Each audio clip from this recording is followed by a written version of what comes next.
And hello everybody, and welcome back to the stream, or if it's your first time here, welcome. And here we are, so been playing Doki Doki Literature Club the last 2 weeks, and we're probably going to reach a resolution of at least one route in this stream if I don't take a gajillion fuck-ass years to go through the dialogue by, going off on a tangent. I need a monster to clobber that there Monika. She's Kirby's wife too, so it's canon, right? DDD has in fact said that sentence at least once, canonically. But yeah, so been having fun with the visual novel. I like the slight subtlety as to what crazy nonsense is about to happen soon. So I really like the game. I really like the game for doing that so far. And yeah, been having a good time. So let's see about trying to get into it. And hopefully I managed to mute myself every single time a disgusting noise is about to come out of my face. Okay, alright. Oh boy. Holy moly. I feel really fucking bad about, the Sayori part of the storyline. Gouge his eye!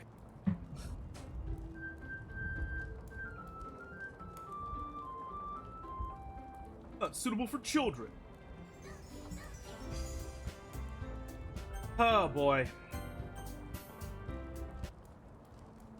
Alright. Little autism.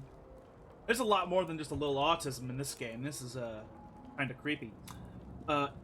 So my assumption, my wild guess right now. Sayori's gonna kill herself. Yuri is gonna kill someone, maybe us. I'm not sure what Nutsack's gonna do. Maybe she'll be a yandere, but that's kind of the same thing as if Yuri were to murder us with her knives. But I'm not sure, But let's see. It's the day of the festival. Of all days, I expected this to be the one where I'd be walking to school with Sayori. You look in Yuri's diary only to see a double-page spread of Will Graham from Hannibal, with his schlong taking up the entire damn bottom of the screen. Why did they do that? Oh, God. Because all those adult shows, whether they're adaptations or they're just, made for TV, the producers just want to sell sex to adults to make them watch the show and think that the show is all mature, even if it's a bad show. Not that I'm saying Hannibal is bad. At all. I'm not saying that at all. But however, that's the rationale for why they just do that. They just want to do that because that's what they think money comes from. And unfortunately, they may or may not be right based on statistics. But Sayori isn't answering her phone. I considered going to her house to wake her up, but decided that's a little too much. Bro, what do you mean that's a little too much? Fucking main character is so stupid.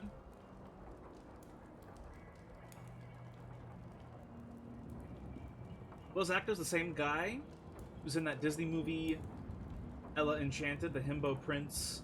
There's a musical number at the end. That does sound wild. I think you could find most actors having at least one shameful gig at some point in their lives where when they look back on it they cringe.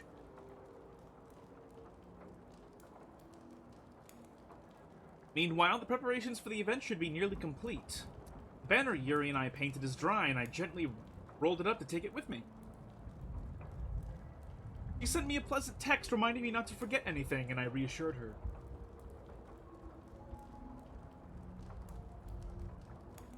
I love that movie as a kid, and people are nostalgic towards it, but damn, it's so different. It sounds very, eccentric, yes. Funnily enough, I probably feel the same way as Natsuki about the event.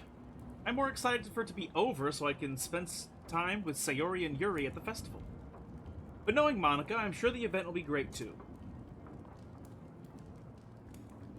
Okay. Oh! Okay, there's just no music. Did I hit a music off key or something? Hold on. I can't look at the settings. Music. No, it's fine. There's just no music going right now.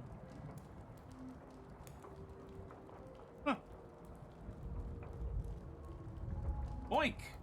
You're the first one here. Thanks for being early. That's funny. I thought at least Yuri would be here by now. Monika is placing little booklets on each of the desks in the classroom. They must be the ones she prepared that have all the poems we're performing. In the end, I found a random poem online that I thought Monika would like and submitted it. So that's the one I'll be performing. I'm surprised you didn't bring Sayori with you. Yeah, she overslept again. That dummy. You'd think that on days this important she'd try a little harder. What the fuck is wrong with the protagonist? What are you fucking doing? I say that, but I suddenly remember what Sayori told me yesterday, and I suddenly feel awful knowing it's not really that simple for her. I only said it because it's the way I'm used to thinking. But maybe I should have gone to wake her up after all? Yeah, no, she's dead, bro. She killed herself, bro.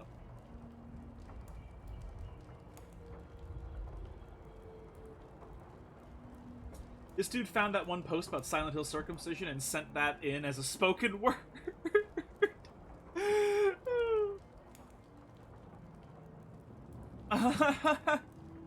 You should take a little responsibility for her, Oink. I mean, especially after your exchange with her yesterday. Kind of left her hanging this morning, you know? Exchange? Yes, sir? Oh! Delighted, my name is Monika, president of the Literature Club, and I'm glad you decided to show our club to the world. Welcome. Welcome, new viewer. Hope you enjoy your stay. This is our 4th stream of this game, and we haven't even done an entire full...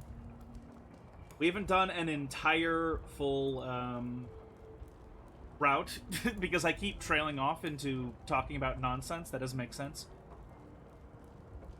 Monika, you know about that? Of course I do. I'm the club president, after all. But I stammer, embarrassed. Did Sayori really tell her about it that quickly? About how I basically turned down her confession? Oh, now you're not lying to yourself anymore, are you, Protang, huh? You fucking moron, you idiot. You stupid-ass soup, motherfucker. I hate this protagonist. He's inconsistent. Like, during the moments when we were talking to Sayori about all this, with, like, the really bad, with, like, her bad depression and whatever, like, like, the dialogue of his internal monologue sort of implied that he didn't know she was confessing to him. But then here, he just does know, and it's like, you motherfucker. That makes me really seem like the bad guy here. But I'm the one who knows what's best for her, right? You know, and with any other type of protagonist with, like, some sort of close relationship like this, I would totally believe that romance, not, like, nonsense of, oh, I know what's better for you, but this protagonist is so inconsistent and such a fucking asshole that it's like, no, I think he doesn't know. I really don't. I think he's full of shit. Jeez. You don't know the full story at all, so... Don't worry. I probably know a lot more than you think. Huh? Monika is being as friendly as usual, but for some reason I felt a chill down my spine after hearing it. When real dating sims do shit like that, it just comes across as them not caring if they do know the entire time but just didn't act. Yeah, exactly.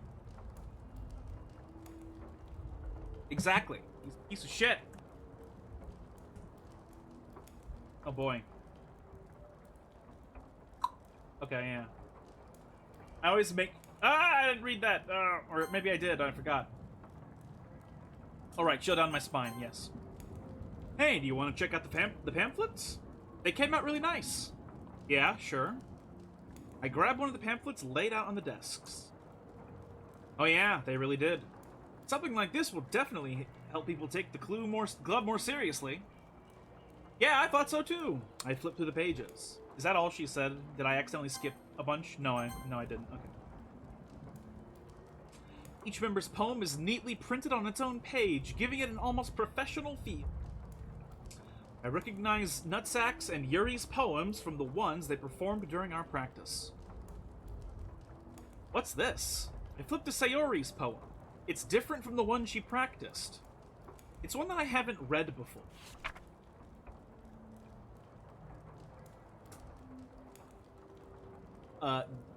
percentage. Get out of my head, repeated maybe 50 times, and then get out of my head. What is this? Reading the poem, I get a pit in my stomach. Boink? What's wrong? Nothing. This poem feels completely different from everything else Sayori's written. Okay, you know what I do? You know what? I have a new prediction. My newest prediction is that Monika, after Monika discovered the fourth wall and broke it, what I think happened is she told Sayori about the fourth wall. She told Sayori that her best friend isn't even the person that she thinks he is, and that he is only doing any of this so he can pick somebody that's not her. I think Monika told her that. And told them about, oh, you know, you have a window into all of our heads. Or they have a window into all of our heads. And so maybe that poem right there...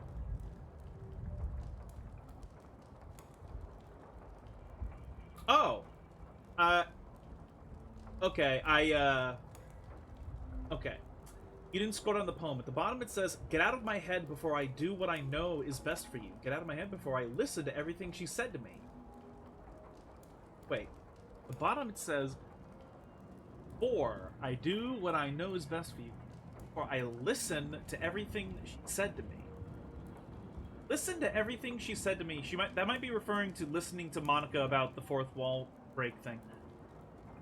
Get out of my head before I show you how much I love you. Get out of my head before I finish writing this poem. But a poem is never actually finished. It just stops moving. Ooh.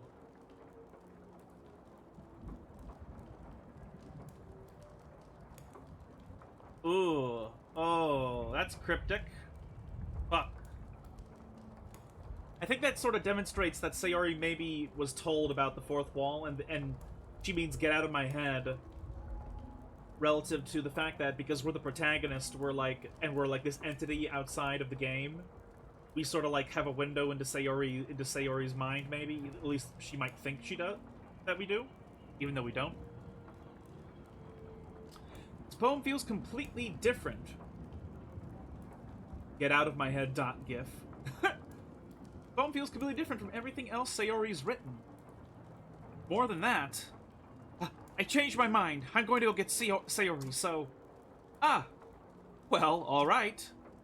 Try not to take too long, okay? She's killed herself. We're gonna leave. We're gonna go home, and she's gonna have hung herself. Monika, I see you, Protag, the cat playing at the keyboard when the owner went to get a drink. Ooh. I quickly leave the classroom. Don't strain yourself. Monika calls that out after me. I quicken my pace. What was I thinking? You weren't. You're a piece of shit. I should have tried a little bit harder for Sayori. Not a big deal to at least wait for her to help her wake up. Even the simple gesture of walking her to school makes her really happy. Besides, I told her yesterday that things will be the same as they always have been. I fucking hate this Protag. Did he make it to the scene yet? I assume we're about to go and see a scene of Sayori having killed herself. That's all she needs, and what I want to give her. I reach Sayori's house and knock on the door. I don't expect an answer, since she's not picking up her phone either. Like yesterday, I opened the door and let myself in. She's gonna kill herself, yep. Sayori? Really is a heavy sleeper. I swallow. I can't believe I ended up doing this after all. Waking her up in her own house. Isn't that more like something a boyfriend would do? Why do you care, shithead? What do you mean? In any case, just feels right. Outside Sayori's room, I knock on her door. Sayori? Wake up, dummy.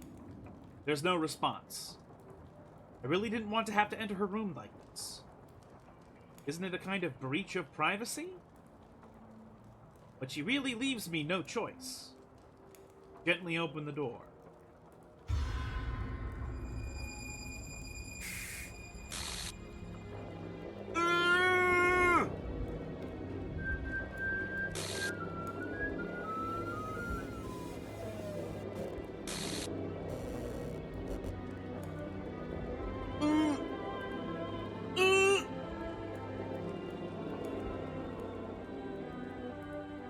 Ha ha ha ha, meme image, he he he, funny. What? What the hell? What the hell? Is this a nightmare? It has to be. This isn't real. There's no way this can be real. Sayori wouldn't do this. Everything was normal up until a few days ago. That's why I can't believe what my eyes are showing me. I suppress the urge to vomit. Get her down, dude! This image was a meme? Oh, I didn't even know. Just yesterday, I told Sayori I would be there for her. I told her I know what's best and that everything will be okay. Then why would she do this? Because Monika told her about what the reality is. How could I be so helpless? What did I do wrong? Everything. Turning down her confession. That has to be what pushed her over the edge. Her agonized scream still echoes in my ears. Why did I do that to her when she needed me the most? Why was I so selfish? This is my fault. Well, I mean, I don't think it's selfish to not lie. If anything, lying about loving her is much more selfish because you're manipulating her to try and uplift her without having to tell her the truth. My storming thoughts keep telling me everything I could have done to prevent this. If I just spent more time with her, walked her to school, gave her what I know she wanted out of our relationship, then I could have prevented this. I know I could have prevented this. Screw the literature club, screw the festival, I just lost my best friend. Get her down! And do CPR! What are you doing? Why are you sitting here internally monologuing? Get her off the rope and do CPR! Someone I grew up with. She's gone forever now. Nothing I can do to bring her back. This isn't some game where I can reset and try something different.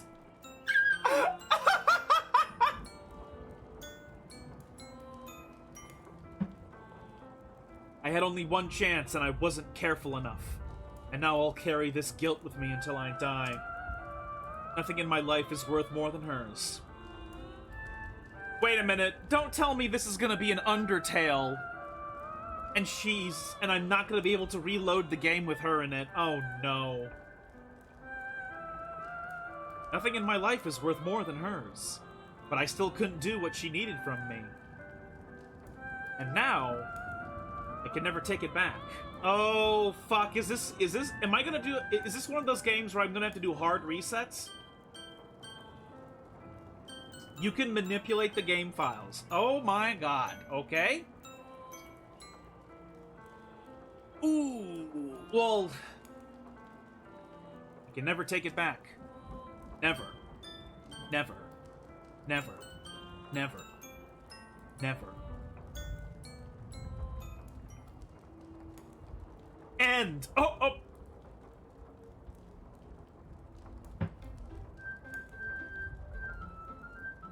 Oh my god! Wow.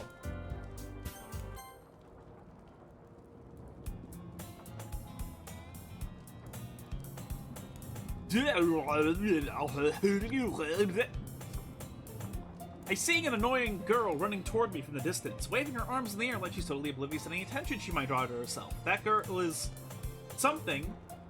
My neighbor and good friend since we were children. You know, the kind of friend you'd never see yourself making today, but it just kind of works out because you've known each other for so long. Okay, a lot of this I've already read before, so I'm going to try and specifically read aloud the stuff that I haven't read before.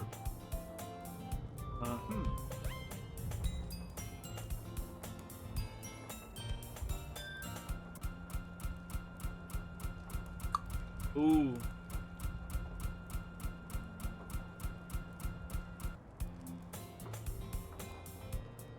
Mornings are usually the worst, being surrounded by couples and friend groups walking to school together. Meanwhile, I've always walked to school alone. I always tell myself it's about time I met some girls or something like that. But I have no motivation to join any clubs. I am perfectly content just getting by on the average while spending my free time on games and anime. There's always the anime club, but it's not like there would be any girls in it anyway.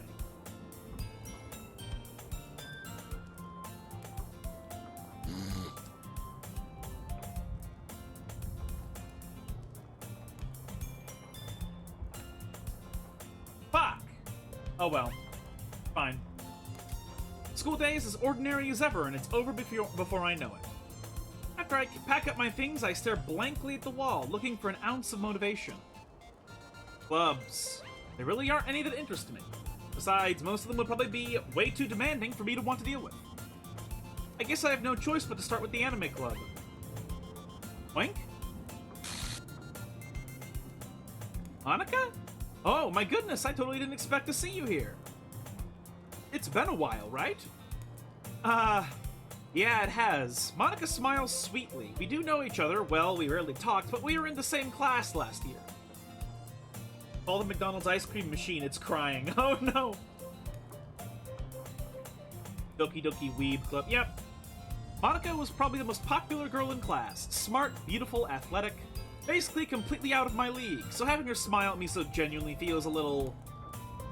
What did you come in here for anyway? Oh, I've just been looking for some supplies to use for my club. Do you know if there's any construction paper in here? Or markers? I guess you could check the closet. You're in the debate club, right? About that. I actually quit the debate club. Really? You quit? Yeah? To be honest, I can't really stand all the politics around the major clubs.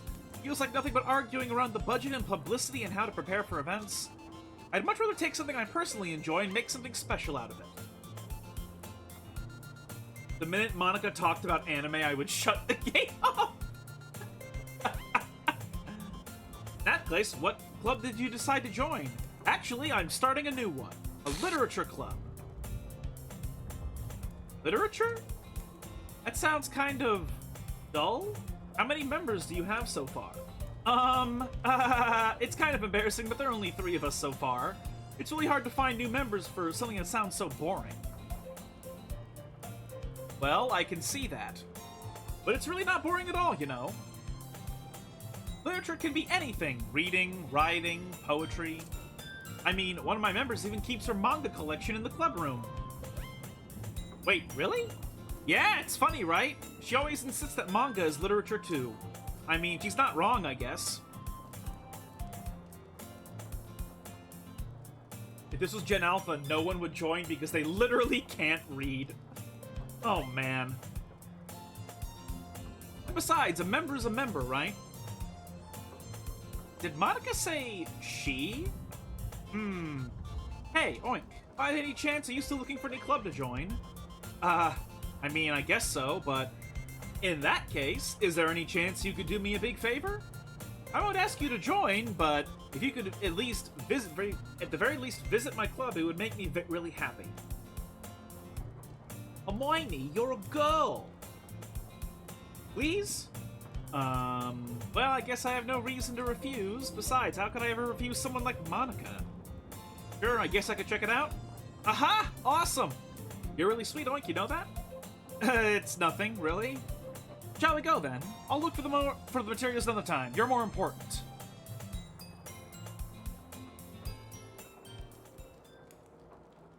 And thus, today marks the day I sold my soul to Monika and her irresistible smile. I timidly follow Monika across the school and upstairs, a section of the school I rarely visit, being generally used for third-year classes and activities. Monika, full of energy, swings open the classroom door. I'm back! And I brought a guest with me. A guest? Seriously, you brought a boy? Way to kill the atmosphere. Don't be mean, Natsuki. But anyway, welcome to the club, Oink. All words escape me in this situation. This club is full of incredibly cute girls. So, let me guess. You're Monika's boyfriend, right? What? No, I'm not! Natsuki, the girl with the sour attitude whose name is apparently Natsuki, is the one I don't recognize. Her small figure makes me think she's probably a first year. Anyway, this is Natsuki, energetic as usual, and this is Yuri, the vice president. It's nice to meet you. Yuri, who appears comparably more mature and timid, seems to have a hard time keeping up with someone like Natsuki. Yeah, it's nice to meet both of you. So, I ran into Oink in a classroom, and he decided to come check out the club. Isn't that great? Wait, Monika, didn't I tell you to let me know in advance before you brought anyone new? I was going to, well, you know. Sorry, I didn't forget that, but I just happened to run into him. In that case, I should at least make some tea, right? It reminds me of that one meme. It's just Josuke, and Josuke.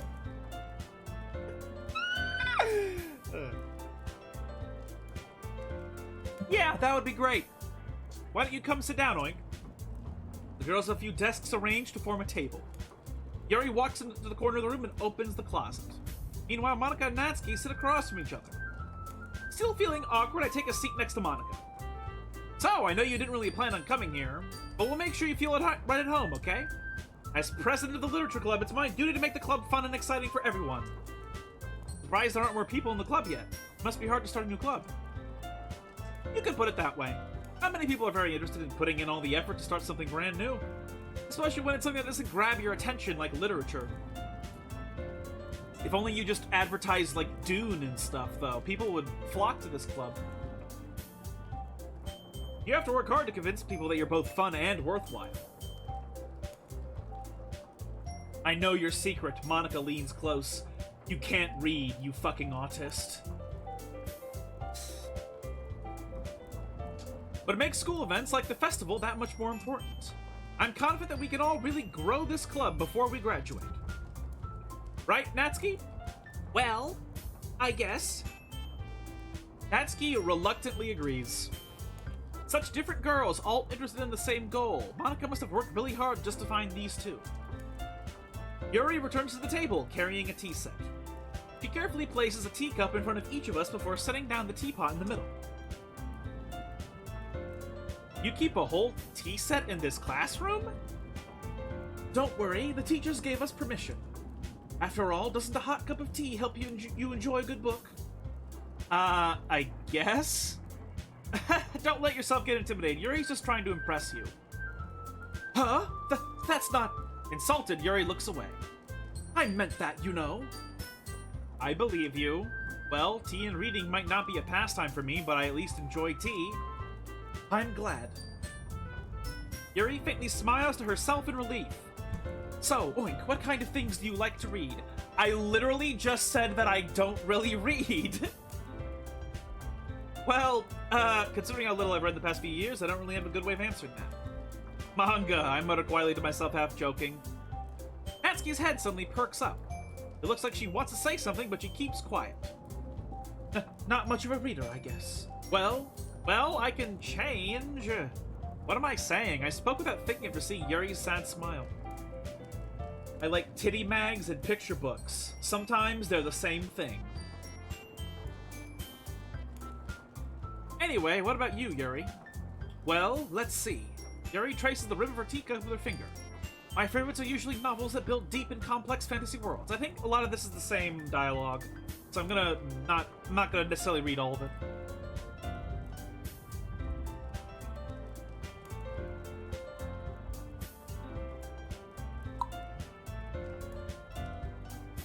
Right.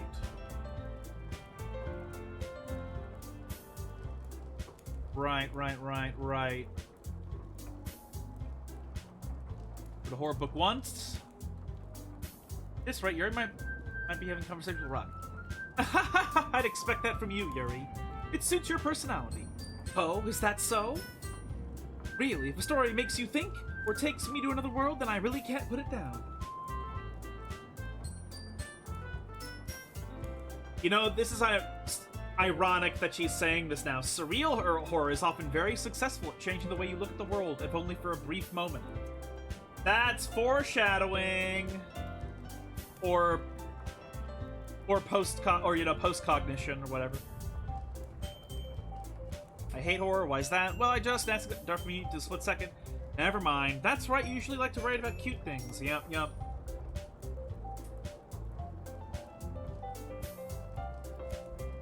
Don't say it out loud and give that back. I think this is the same dialogue before, just minus Sayori.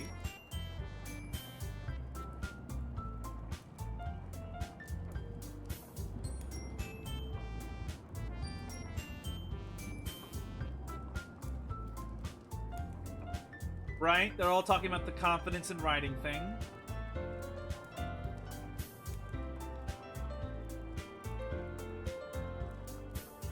So last time we were going for Yuri, and it got somebody killed, so we're gonna go for Yuri again, and that will probably also get Natsuki killed. So we're just gonna keep trying the same exact thing.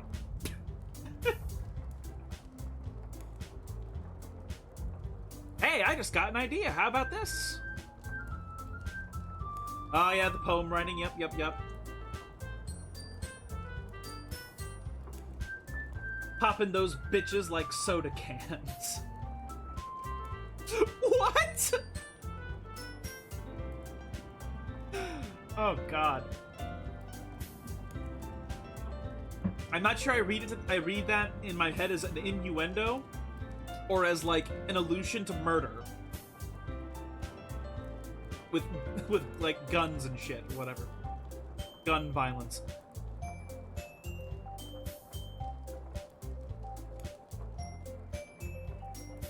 I did decide to take on the responsibility of vice president after all. I need to do my best to nurture the club as well as its members. Besides, now that we have a new member, it seems like a good step for us to take. Do you agree as well, Oin? Hold on, there's still one problem. Huh? What's that? Yep. I never said I would join this club. Monika may have convinced me to stop by, but I never made any decision. I still have other clubs to look at, and, I lose my train of thought. They all three stared back at me with dejected eyes. But, I'm sorry, I thought, Huh? Girls exchange glances before Monika turns back to me. I guess I need to tell you the truth, Oink. The thing is, we don't have enough members yet to form an official club. We need 4, and I've been trying really, really hard to find new members. And if we don't find one more before the festival, I'm defenseless against these girls. Why is he letting puppy eyes control him when he doesn't even know them? Because he's a teenage boy who is a loner, and suddenly, for some reason, these 3 attractive girls are all being nice to him and talking to him? Like, here's the thing. As an adult man, I would not understand this if I was in this scenario as an adult man with a bunch of women that I don't know.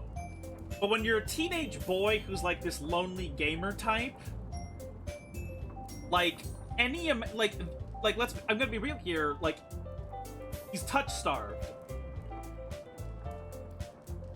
He's touch starved. So like he like any positive reaction any girl can give him is going to hypnotize him. Because maybe I would be the same way if I was in his position when I was a teenager. Right? Teenage boys don't question it, they just accept it and most likely fumble it. Yeah, unless it's one of those scenarios where, like, a teenage boy is so awkward that he doesn't even notice when a girl is being nice to him.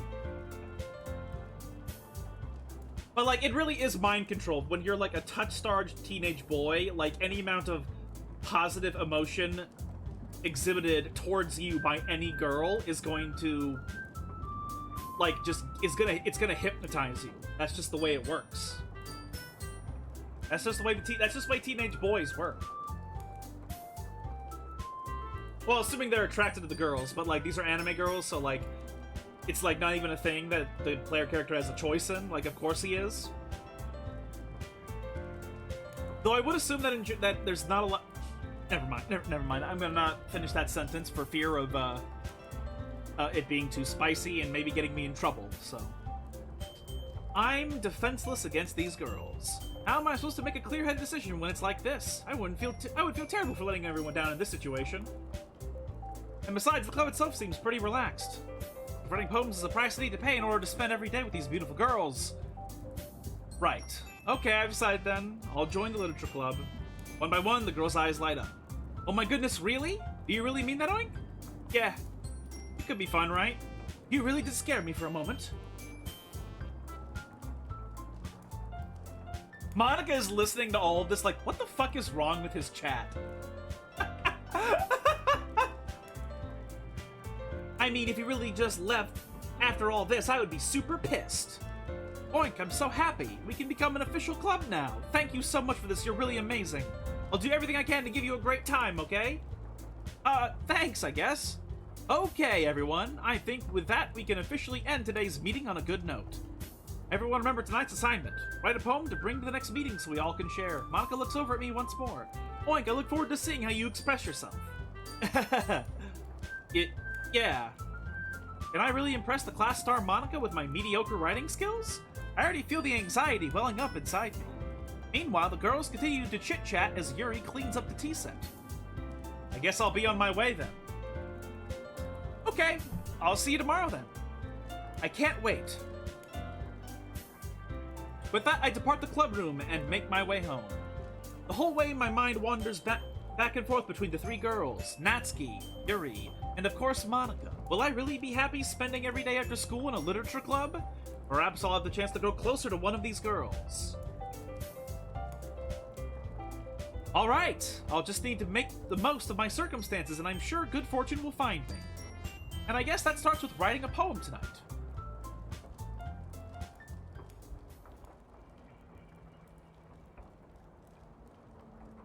You have unlocked a special poem.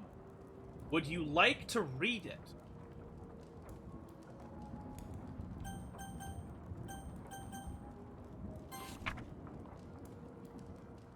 Okay. A dream. I was wandering in an abandoned warehouse. At night. I was lost, looking for an exit. I just wanted to go home. I came upon a huge empty room, its ceilings and walls beyond the deep blackness. My steps were quick in order to hurry to the other side, or to a wall. Anything. Suddenly, the ground was no longer beneath my feet. I stepped into a hole of indeterminate width. I fell for a good 5 seconds before crashing into warm water. Figuring out which way was up, I surfaced myself. The air was humid, and the sounds of my splashing reverberated endlessly. My vision was completely swallowed by the dark. With one hand, I could feel the damp metal wall of the container. My lungs were already getting tired.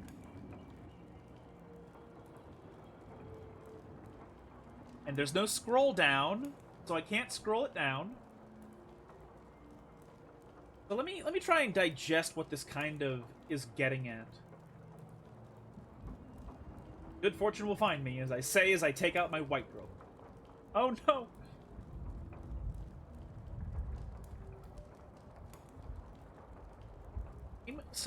Came upon a huge empty room, ceilings and walls beyond the deep blackness. This is very dreamlike. I've tried to interpret this as anything other than a dream as it relates to the game.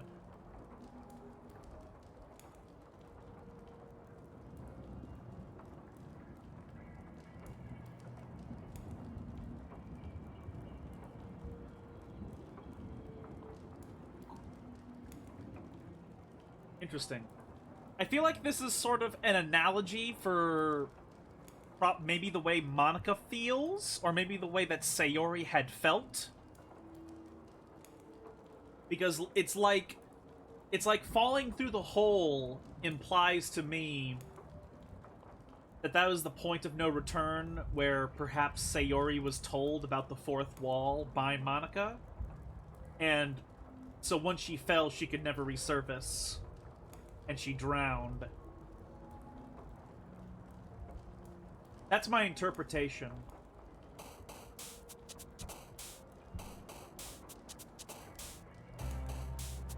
unstable, determination, secretive, unrestrained, melancholy, intellectual, imagination, anal cis, fireflies, incongruent, sensation, starscape, agonizing, contamination, raindrops. I don't know what the... My mouse double-clicked. Yuri eating good while Natsuki is starving to death. I agree. Uncontrollable. Existence. Extraordinary. What? Okay, whatever. Eternity.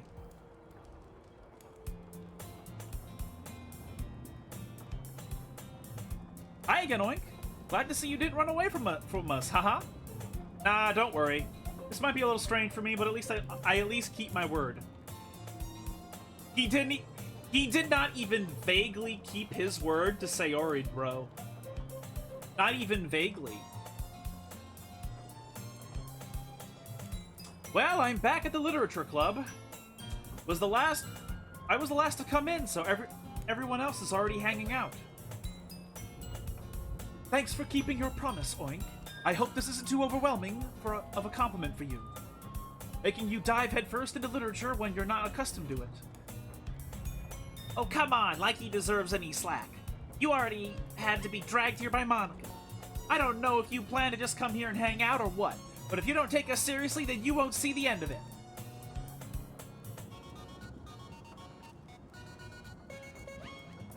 No, I can't read! Monika! Natsuki, you certainly have a big mouth for someone who keeps her manga collection in the classroom. Monika? Natsuki finds herself stuck between saying Monika and manga. Manga is literature! Swiftly defeated, Natsuki plops back into her seat. I'm sorry, Oink. We'll make sure to put your comfort first, okay?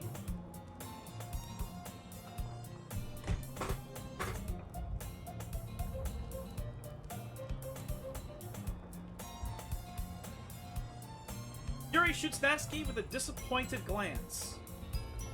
Okay, I don't know if this is me getting high from my pain medication, but is the room fucking going in a very... The whole room is tilted. The image is offset. The background is offset, right? I'm not crazy, am I? I feel like the background is offset. No. No. Hold on. No, it has to be offset. There's no way. It has to be offset.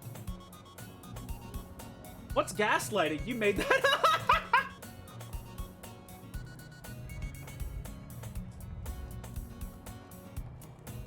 I'm not going to say why, but I will say that there is a moment where you will go, how much text do I have to skip? And you will have to remember that there's a skip text function in the settings. Oh. Interesting. Yuri shoots Natsuki a disappointed glance. Anyway, now that you're in the... Oh god, this is fucking with my head so badly, how the fucking background is disparate. It's fucking tilted. It's tilting me, it's fucking with my head so badly.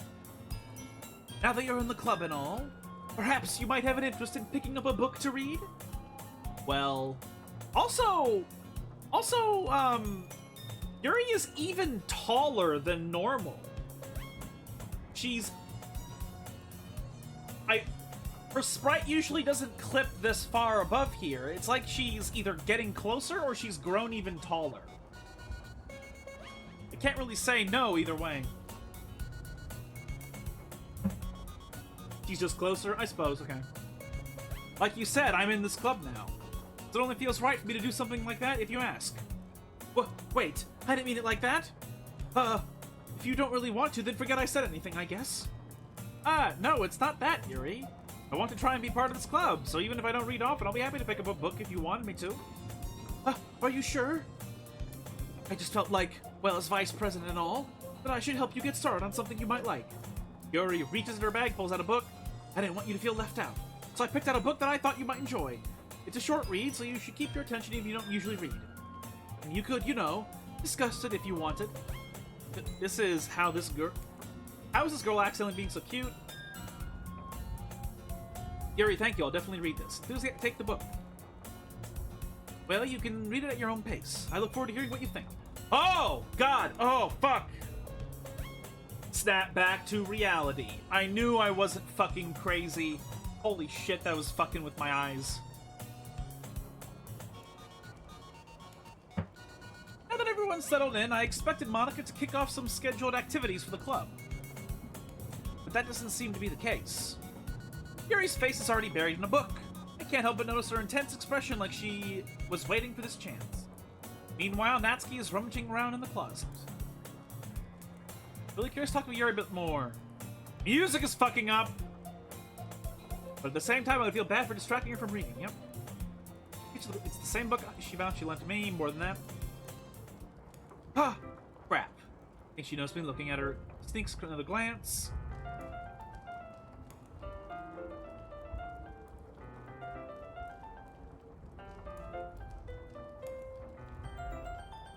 You gave me, right?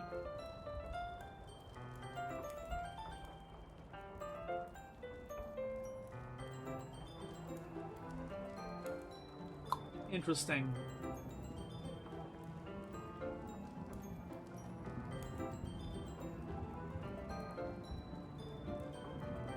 Portrait of Marco, an ominous-looking eye symbol in the front cover. Oh, this is different. I think, isn't this different than the last book she gave us? Basically, it's about this religious camp that was turned into a human experiment prison. I'm so tired of a lot of wisdom chopped. I need to sleep. You have a good night, man. We'll see you next week. I used to chop a lot of wood. I know what that's like.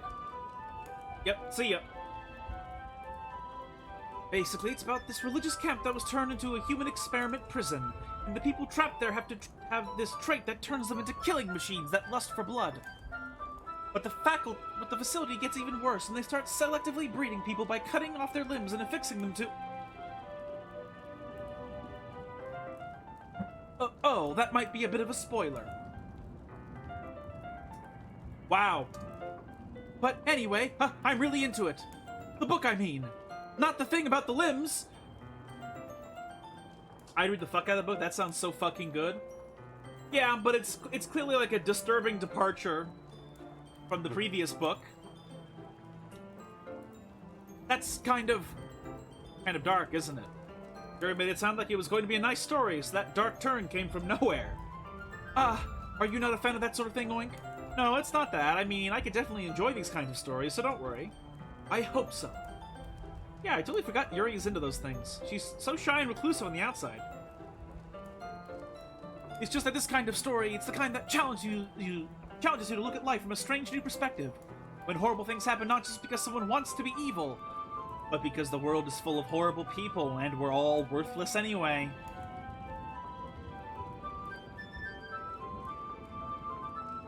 Yeah, okay, so my prediction about Sayori killing herself was true, and my prediction that Yuri is going to be a murderer is also going to come true.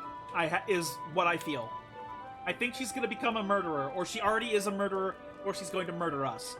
One of those. Any of those. That's what's about to happen. Then suddenly... I'm rambling, aren't I? Not again. I'm sorry. Hey, don't apologize. I haven't lost interest or anything. Well, I guess it's alright then, but I feel like I should let you know that I have this problem when I let things like books and writing fill my thoughts. My whole body goes limp. Oh. I kind of forget to pay attention to other people. So I'm sorry if I end up saying something strange. Does it show up now? No, it doesn't. I think it said that if my body goes limp or something. And please, stop me if I start talking too much. I really don't think you need to worry. That just means you're passionate about reading. Least I can do is listen. It's a literature club after all. That's true. In fact, I might as well get started reading it, right? Yes. I mean, you don't have to, but What are you saying? Let me just get the book. Quickly retrieve the book that I had put into my bag. Alright, if it's fine if I sit here, right? Sit in the next seat next to Yuri's. Ah, yeah. Are you sure? Seem a little apprehensive. I'm sorry. It's not that I don't want you to, it's just something I'm not used to. That is reading company with someone. Stop me if I talk too much. Homie, this is a visual novel? I'll keep going until I see something, another new piece of dialogue.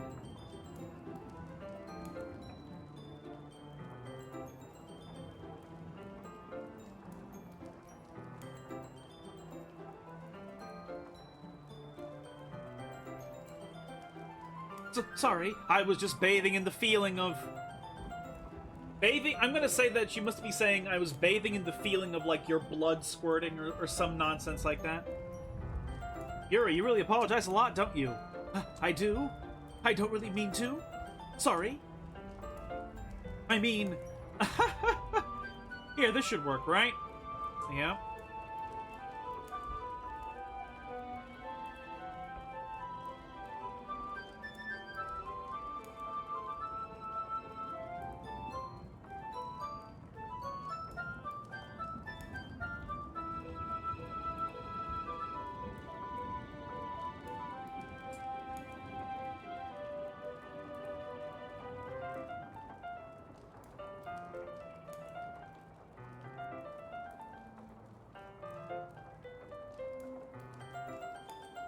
Okay.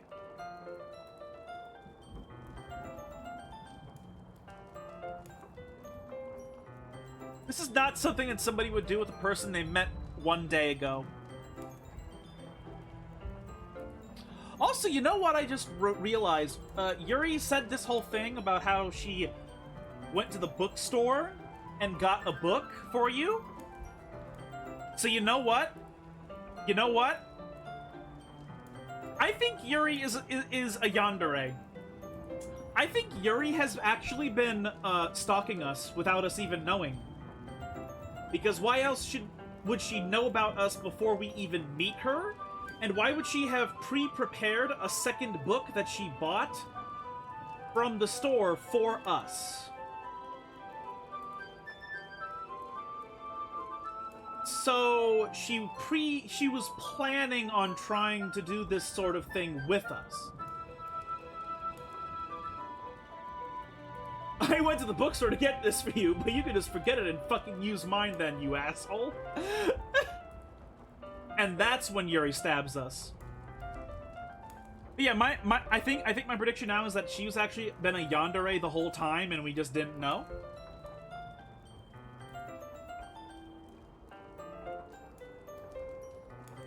Okay. That's my assumption. That's actually my prediction. So if we had gone with a different girl, I think something similar would have happened. It's just that Yuri would have killed them. Oh, wow. Yeah, what if we went for Sayori and a similar series of events happen, and then when we go to her house, she's there and she's stabbed to death? Or if... but then I guess that makes me wonder what would happen with Natsuki. I don't really know what to think of Natsuki and where her place is in this story, really. But I haven't really interacted with her almost any. All my interaction has been with Yuri and Sayori, really.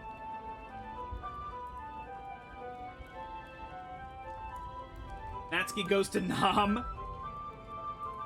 Yeah, thanks. Continue reading. Yuri no longer asks me to read through the pages. I just assume that she finishes the page before me, so I turn it by my own volition.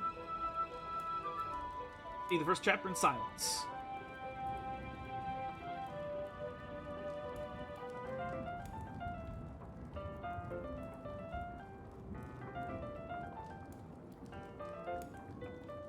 Yeah, this might be a silly thought, but the main character kind of reminds me of you a little bit. No, I don't relate to this character at all! The character that's murdering people? Definitely not. Really? I was just thinking the way she second-guesses things she says and all that. Ha! That's what you were talking about. Sorry. I thought you meant something else about her. Something else? Never mind! We didn't even get that far yet!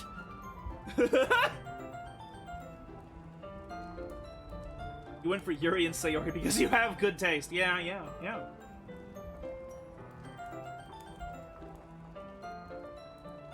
To be fair, if someone said a villain in a story reminded me of them, I'd be very flattered. Yeah, but what if that villain is like a grapist, warlord, murdering psychopath, mad scientist, like a religious fanatic? Like, I feel like there's a certain point where it's like, when you remind me of this villain, and it's like, oh, really? You remind me of literal Hitler? You remind me of literally Hitler?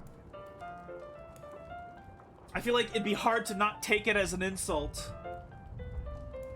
We didn't even get that far yet, so I don't know why that came up into my head.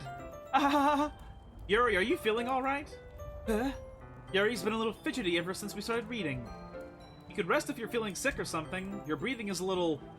My breathing? Yuri puts her hand on her chest as if to feel her heartbeat. I didn't even notice. Anyway, I'm fine. I just need some water. Alright, don't push yourself.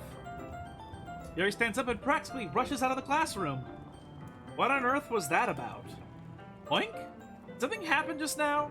I have no idea. Yuri was acting a little strange, I guess. So you don't know anything. Sorry, I can't say I do. Are you worried about her? Oh, no, not really. I was just making sure that you didn't do anything to her. No, nothing. Don't worry, I believe you, silly. Yuri just does this sometimes. It's nothing to be it's nothing alarming. All right, if you say so. Anyway, why don't we start with sharing our poems with each other? Can we wait for Yuri? Well, she might be a while, so I just figured we'd get started without her. Is that okay? Yeah, I was just asking. I stand up. I make my mental note of where I left off in the book and slip it back into my bag.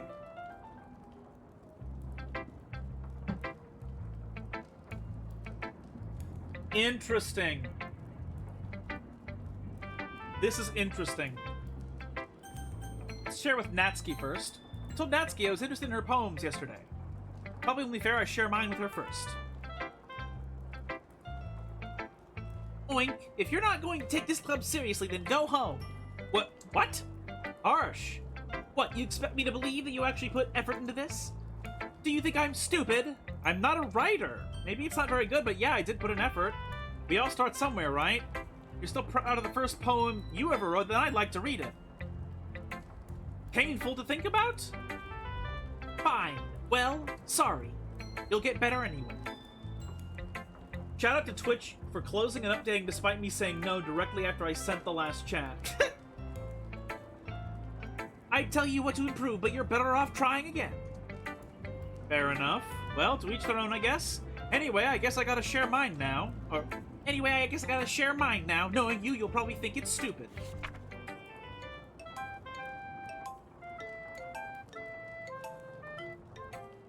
Yeah, I told you that you weren't gonna like it. I like it. What? Just be honest. I am. Why are you so convinced that I wouldn't like it? Well, because everyone in high school thinks that writing has to be all sophisticated. I think most of this is dialogue we've seen.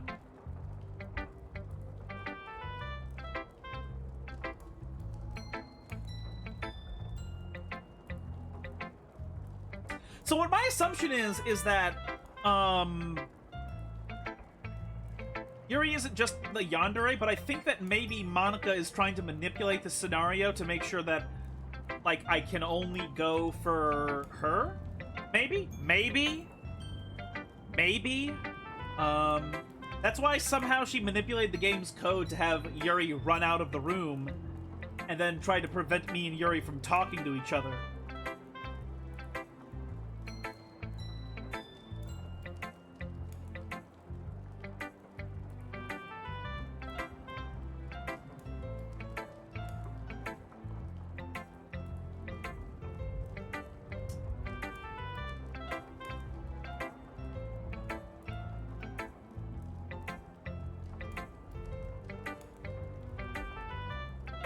What a Redditor.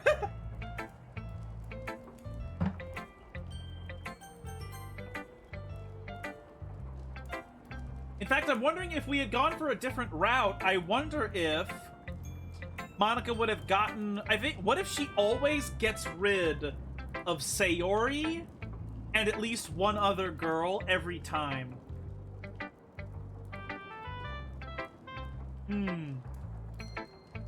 Hi, Oink. Having a good time so far? Yeah. Good, glad to hear it. By the way, since you're new and everything, if you ever have any suggestions for the club, like new activities or things we can do better, I'm always listening. Don't be afraid to bring things up, okay? Alright, I'll keep that in mind. Of course I'll be afraid to bring things up. I'm much better off just going with the flow until I'm more settled in. Anyway, want to share your poem with me? Kind of embarrassing, but I guess I have to. Don't worry, Oink. We're all a little embarrassed today, you know? But it's that sort of barrier that we'll learn to get past soon. Yeah, that's true. And Monika, my poem. Great job, Oink. I was going ooh in my head while reading it. It's really metaphorical. I'm not really sure why, but I didn't expect you to go for something so deep. I guess I underestimated you. It's easy for me to keep everyone's expectations low. That way, it always counts when I put in some effort. That's not very fair. Well, I guess it worked anyway. You know that Yuri likes this kind of writing, right? Writing that's full of imagery and symbolism. Sometimes I feel like Yuri's mind is totally detached from reality. I don't mean that like it's a bad thing, though. But sometimes I get the impression she's just totally given up on people. She spends so much time in her own head that it's probably a much more interesting place for her. But that's why she gets so happy when you treat her with a lot of kindness. I don't think she's used to being indulged by like that. She must really be starved for social interaction, so don't blame her for coming on a little strongly. Like earlier. I think if she gets too stimulated, she ends up withdrawing and looking for alone time. Suddenly the door opens. Yuri! I'm back. Did I miss anything? Not really. Well, we all started sharing our poems with each other. Huh? Already? I'm so sorry for being late. No need to apologize. We still have plenty of time, so I'm more glad that you took all the time you needed. Has Monika ever seen a non-reader trying to write something deep? It sounds like a 12-year-old. I'm 14 and this is deep. Alright. Thanks, Monika. I suppose I should go get my poem now. Anyway, do you want to read my poem now? Don't worry, I'm not very good. You sound pretty confident for someone who claims not to be very good. Well, that's because I have to sound confident. That doesn't mean I always feel that way, you know? I see. Well, let's read it then.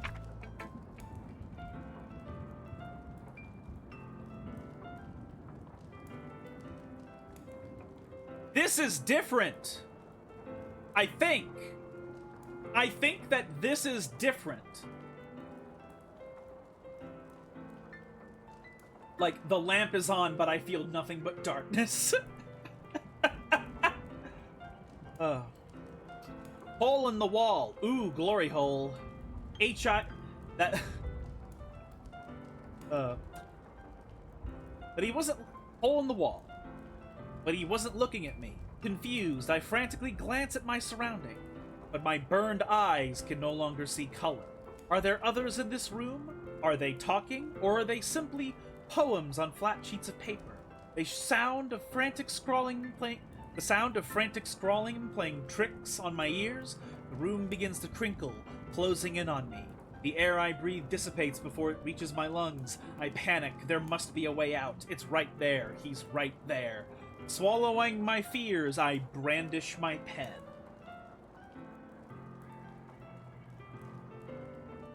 This is her talking about the game collapsing in and she's trying to escape it by writing to us.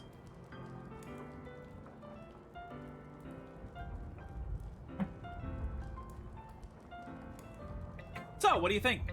It's very freeform, if that's what you call it. Sorry, I'm not really the right person to ask for feedback. It's okay. Yeah, that kind of style is kind of pretty popular nowadays. That is, a lot of poems have been putting emphasis on the timing in between words and lines.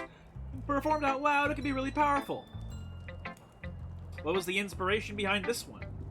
Well, I'm not sure if I know how to put it. I guess you could say that I had some kind of epiphany recently. It's been influencing my poems a bit. An epiphany? Yeah, something like that. Kind of nervous to talk about deep stuff like that because it's kind of coming on strongly. Maybe if everyone is better friends with each other. Anyway, here's Monika's writing tip of the day. Sometimes when you're writing a poem or a story, your brain gets too fixated on a specific point. If you try so hard to make it perfect, then you'll never make any progress. Just force yourself to get something down on paper and tidy it up later. Another way to think about it is this. If you keep your pen in the same spot for too long, you'll just get a big dark puddle of ink. So just move your hand and go with the flow. That's my advice for today. Thanks for listening.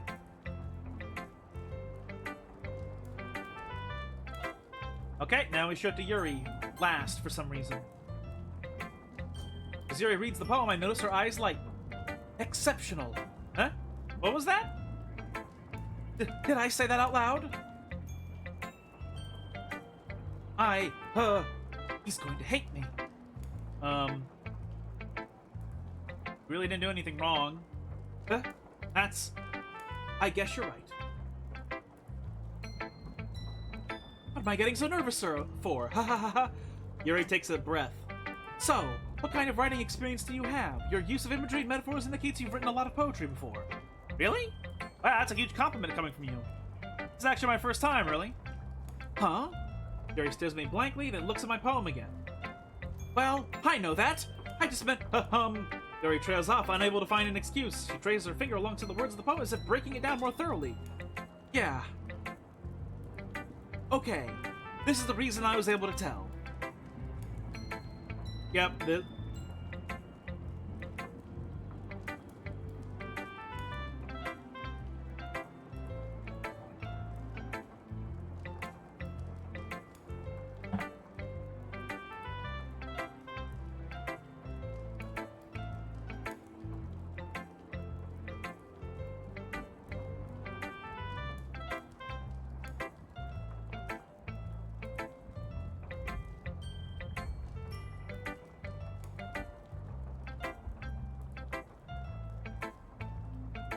Do you mind if I read your poem now? This is the type of bitch to watch Deliverance as a comedy movie. She all fucked up.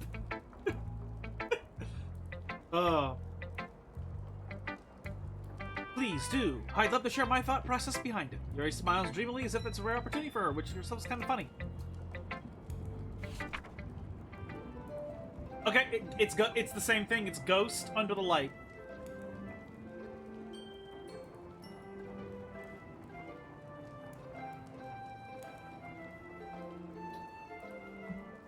It's the same as before, yeah.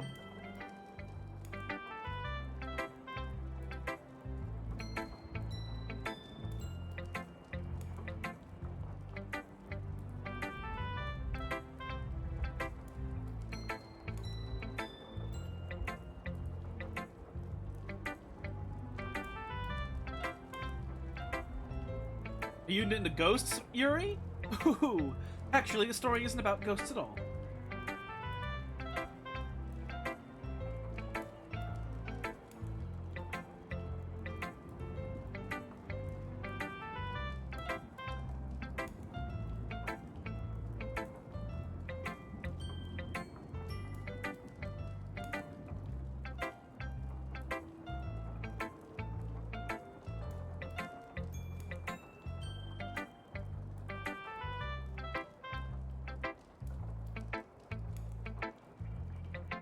Yuri writes a poem called Ghosts, but it's just the video of the ghosts singing. Aww.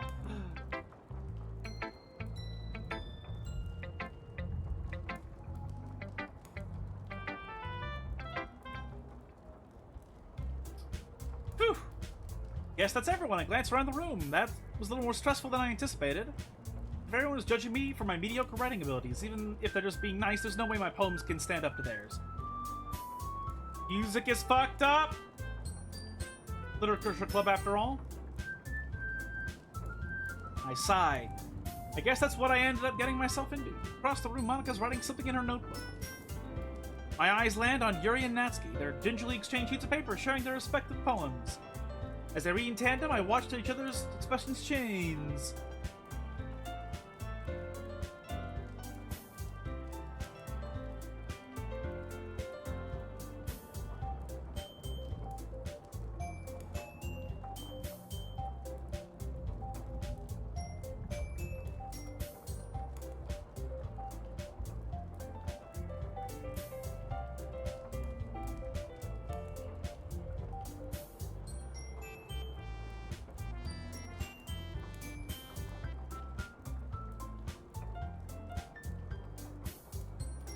Right.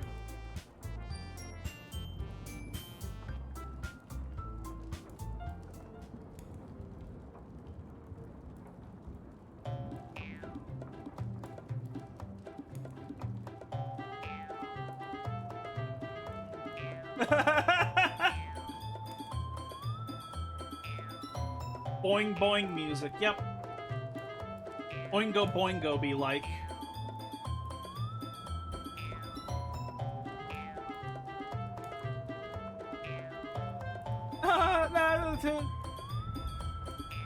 Yeah, this is... Whoa! You want to be edgy, little... Edgy? Sorry that my lifestyle is too much for someone of your mental age to comprehend. See? Just saying that proves my point. Most people learn to get over themselves after they graduate middle school, you know? If you want to prove anything, then stop harassing others with your sickening attitude. You think you could counterbalance your toxic personality just by dressing and acting cute? The only cute thing about you is how hard you try. Whoa, be careful, you might cut yourself on that edge, Yuri. Oh, my bad, you already do, don't you? Ooh! Did you just accuse me of cutting myself? What the fuck is wrong with your head? Yeah, go on, let Oink hear everything you really think. I'm sure he'll be head over heels for you after this. Ha ha. Suddenly, Yuri turns towards me as if she just noticed I was standing here. Boink! She's just trying to make me look bad! That's not true! She started it! How did I get dragged? Whoever agreed with someone... I'm gonna keep doing the same the Yuri route.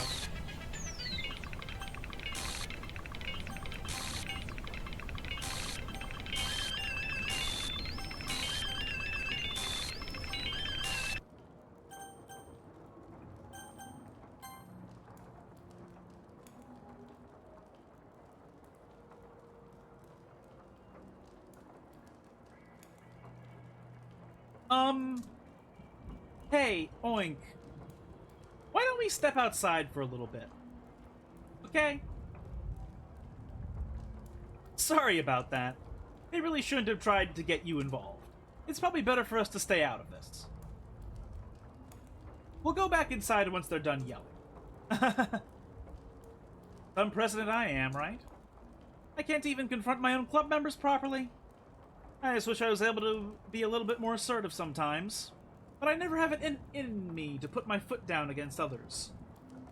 You understand, right? Anyway, if this makes you want to spend less time with the others, then that's fine. I'd be happy to spend time with you instead. Suddenly, Natsuki runs out of the classroom. Ooh. She quickly runs away.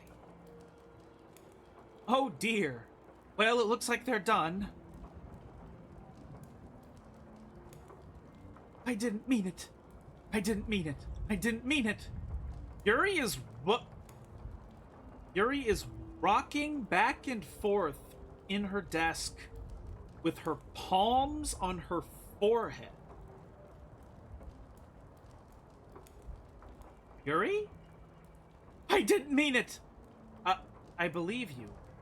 I have no idea what Yuri might have said to Natsuki. Or did. Boink. Please don't hate me. Please. I'm not like this. There's something wrong with me today. It's fine, Yuri. We know you didn't mean it. Besides, I'm sure Natsuki will forget all about it by tomorrow. Because of the way the game works.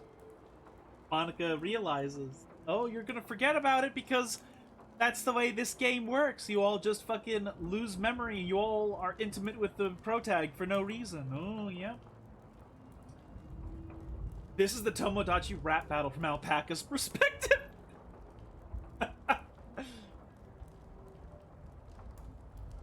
Completely.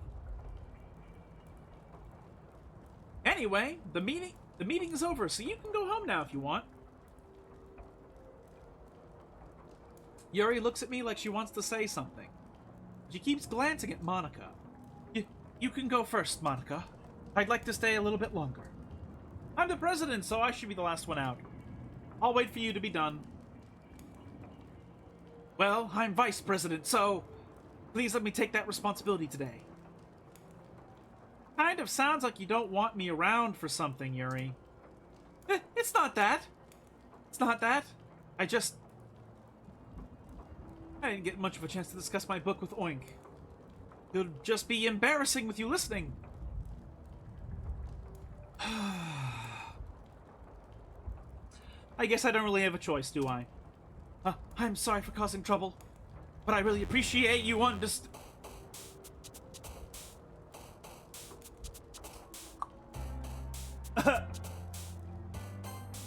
Contamination. After image. Agonizing. Imagine.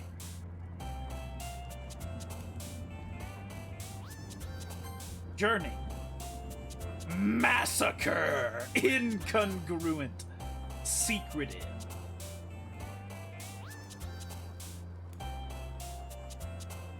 Oh. There's like no choices on here that make sense for her. Nibble. Question. Effulgent. I don't even know what that means. Fester. Depression. Landscape. Disoriented. Graveyard. Vivacious. Anal cis. Intellectual. What the fuck? Another day passes. And aftermath anal cis.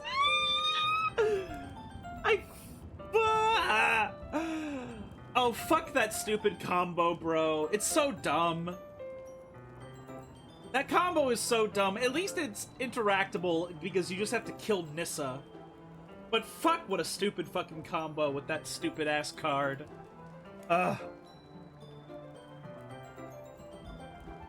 Crucible of Worlds, eat your heart out. Yeah. It's even better than Crucible of Worlds. It's so fucking unbelievable. Another day passes and it's time for the club meeting already. I've gotten a little more comfortable here over the past couple days. Entering the club room, the usual scene greets me. Welcome back, Oink. Hi, Yuri. I'm not sure if it's me or if it's Yuri's expression, but the weight of yesterday's quarrel still hangs in the air a little.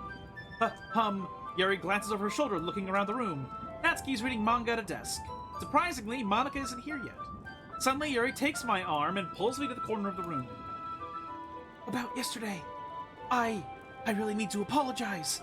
Nothing like that has ever happened before. And something just came over me, I guess. I wasn't acting mentally sound. Please don't think we're usually like this. Not just me, but Natsuki as well. Yuri, I'm happy that you were considerate and apologized. You don't have to worry too much. Even though I've only been here a couple days, I could tell something was off yesterday.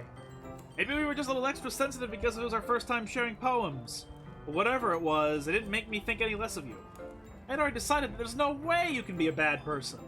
And now that you're apologizing, I know you really didn't mean it. Oink. Don't say those kinds of things so frankly. They make me a little too happy. I'm really glad that you're such an understanding person. And I'm really glad that you joined this club. Everything is a little bit brighter with you around and... Sorry, what am I saying right now? Hey, have you guys seen Monika? No, I haven't. I was kind of wondering where she was. Man. Yuri, I'm guessing you haven't either. Yuri's clearly taken aback by how calmly Natsuki is addressing her. No, I haven't. Gee, Protag-kun, you're just such a swell guy.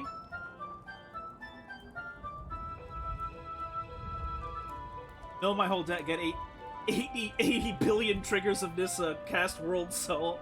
It's not even for the entire health bar, it's for infinite health bar, you know? It's still an annoying fucking combo. Yeah, it's not like I was able to beat that combo deck with my artifact tempo because all I had to do was just bounce Nissa every single time they played her.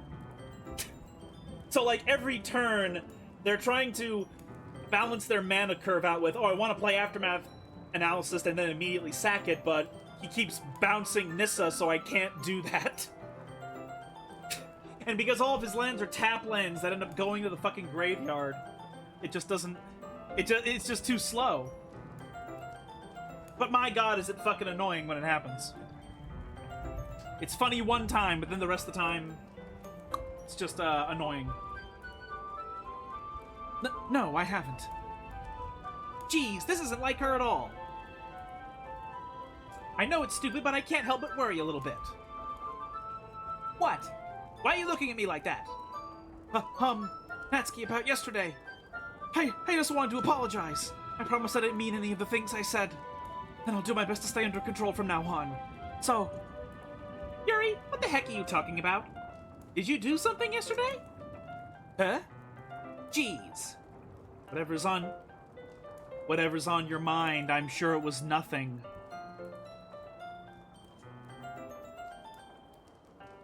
This seems to be Monika literally overwriting the actual text with new text. I don't even remember anything bad happening. You're the kind of person who worries a little too much about the little things, aren't you? But...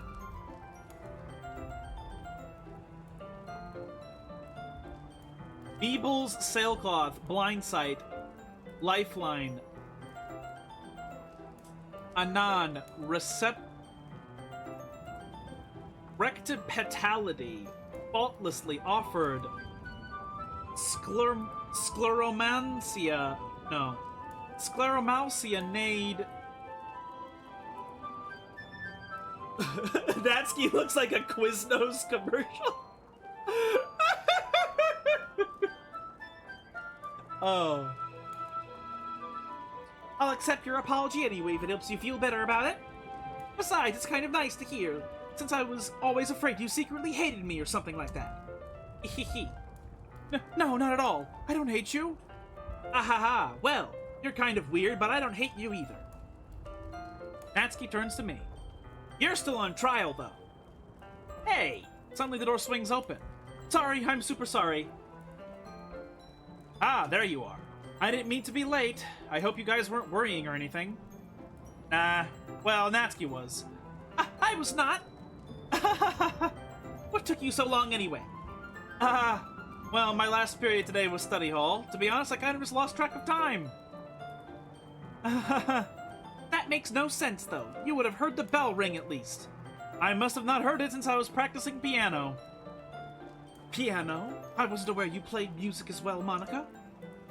Don't give me more credit than I deserve. I guess I've been practicing for a while, but I'm still not really good yet. Still, that must require a lot of dedication. So I'm still impressed. Well, thanks, Yuri. You should play something for us sometime. That's... Monika looks at me. Well, I am working on writing a song, but it's not quite done yet. She only knows how to play chopsticks? Oh no. Maybe once I get a little bit better, I will. That sounds cool. I look forward to it. Is that so? In that case, I won't let you down, Oink. Monika smiles sweetly. I didn't mean any pressure or anything like that. Don't worry. I was hoping that I could share it with you anyway. I guess that's why I've been practicing so much recently. I see. I'm not sure if Monika was referring to the whole club or just me. In that case, best of luck. Thanks. So, I didn't miss anything, did I? Not really. I chose not to bring up anything that the three of us talked about. Besides, Natsuki has already run off into the closet. Oink. Since your compliments put me in a good mood, I was wondering if you'd like to spend some time together today. I mean, in the club.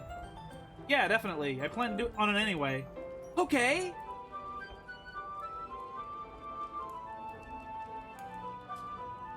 I feel like this is the first time they've used this face sprite for her face.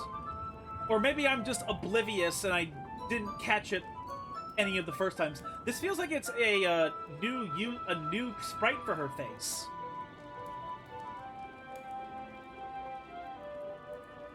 Can we start now? Let's find a place to sit. I'm being a little forceful, aren't I? I'm sorry. My heart just won't stop pounding for some reason. Don't worry about it. If anything, it's nice to see you have so much energy. Why would you fall in love with this block of wood? I know, I fucking despise the stupid-ass fucking main character so much. He's so fucking stupid. Personalityless. It's an insult to all teenage boys that that like in a dating sim game, they like portray the main male character in like the dumbest possible ways ever. It's an insult to teenage boys. Yeah, but I need to try to calm down. I won't be able to focus on reading like this. This is that fat guy from Dangan Volume 1. Oh no. Oh god. I can't remember his name, unfortunately. Take your time. Yuri takes a deep breath and pulls a copy of the book out of her bag. Actually, I have a request. Do you mind if I make some tea first? Not at all. Thanks very much. There's one thing that can make my reading time here any better. It's a nice cup of tea. Not to mention for yourself as well. Yuri stands up and makes her way to the closet. I follow and watch as you retrieve a small water pitcher from the shelf, kind of with a filter inside. Hold this for a second. Okay.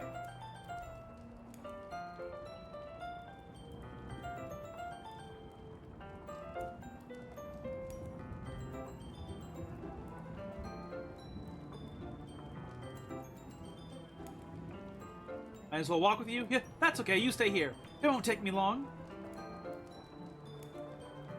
Okay, so in this rendition, you don't walk outside with her. Ah, did Yuri leave you again? No, it's not like that this time. She's just filling up the water pitcher to make tea. Oh, okay. Sorry for misunderstanding. 10 minutes pass. Yuri said it wouldn't take long. Is something holding her up? I'm bored just waiting here, so I decided to go look for her.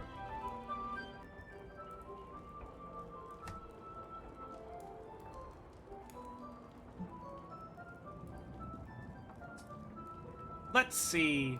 The most logical place for Yuri to be would be the nearest water fountain. I start heading down the hallway. Is Yuri gonna be, seppuku? Is she gonna have cut her wrists or gotten murdered? I start heading down the hallway. What's that noise? Is she getting graped? Please don't tell me that she is getting graped. I'd like to think the girls just brought a big-ass speaker to play that music in the classroom. It sounds like breathing. Coming from around the corner of the classroom. Sharp inhale, like someone is sucking in air through their teeth. Are they in pain? Why would she be getting graped? Well, because of these weird breathing noises. And the fact that it's taken 10 minutes. Are they in pain? I reach the corner and peer around it. Yuri? Yeah!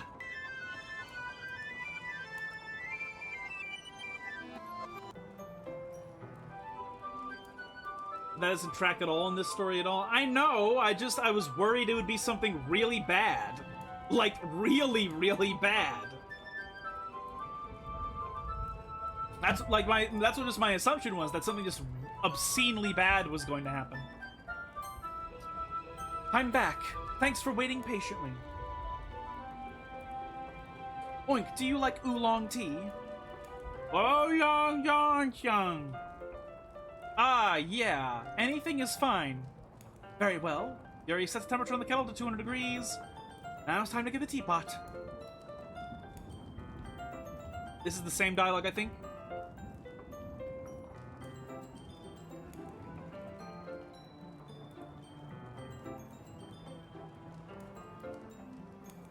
I assume that she was...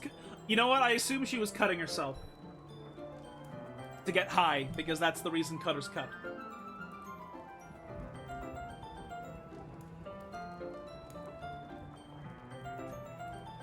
Alright. You must be in a good mood now. Is that so? I was letting it show, and you noticed. I was doing a bit of thinking, and I decided that I would try expressing myself a little bit more. It turns out it's not very hard for me to do. When it's you who's around, anyway. Ah, that's great, Yuri. Just don't push yourself too much. You're always worrying about me, Oink. It's very endearing.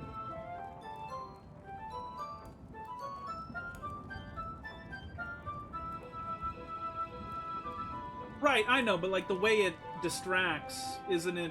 Like, doesn't that have to do with like the release of the chemicals as a result of the reaction?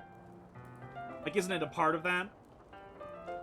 Like I'm not saying that people like start cutting specifically because they are like druggies that are trying to get high, but rather the reason it ends up becoming like a really, really bad habit is a combination of psychological and chemical.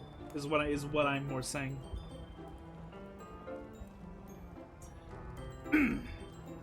It's very endearing. Yuri wasn't kidding. I don't know if I can keep up with this. I watched Yuri pour over the cup of tea for each of us.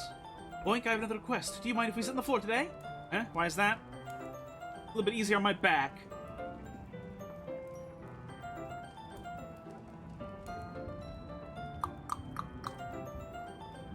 Wonder why that is. That stupid fucking back pain nonsense. When she does not have like melons that would actually hurt her back. Fucking nonsense game.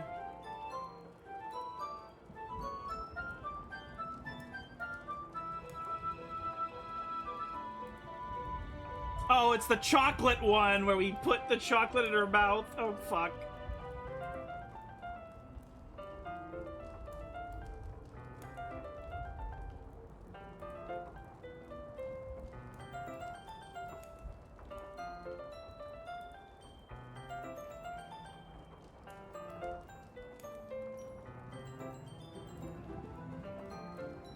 That sentence doesn't make sense either. Well, excuse me, Mrs. Jurassic Tits.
I guess I shouldn't have done that. Ha ha. Yuri starts to breathe heavily. I can't. Oink. Suddenly, Yuri forcefully grabs my arm and jerks me to my feet. My teacup gets knocked over. Oink. My heart won't stop pounding, oink. Oh. We're the ones that are gonna get the grape, aren't we? Or she's gonna murder us. She's gonna knife us to death. I can't calm down. I can't focus on anything anymore. Can you feel it, oink? Yuri suddenly presses my hand against her chest. Why is this happening to me? I feel like I'm losing my mind. I can't make it stop. It even makes me not want to read. I just want to look at you. Ah. Ah. Ah.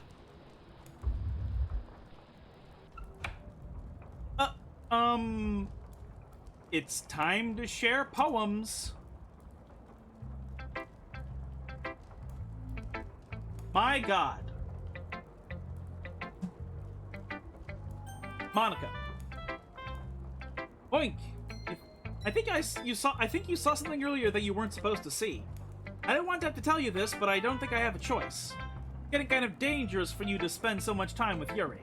I don't know why, but she seems pretty easily excitable when she's around you. Which shouldn't be a problem in itself, but when Yuri gets too excited, she finds a place to hide and starts cutting herself with a pocket knife. Okay, wow. What the absolute Jesus fuck all Christ. Okay. KG comes in the background. Oops, sorry, I got lost. Did you know I'm a police officer?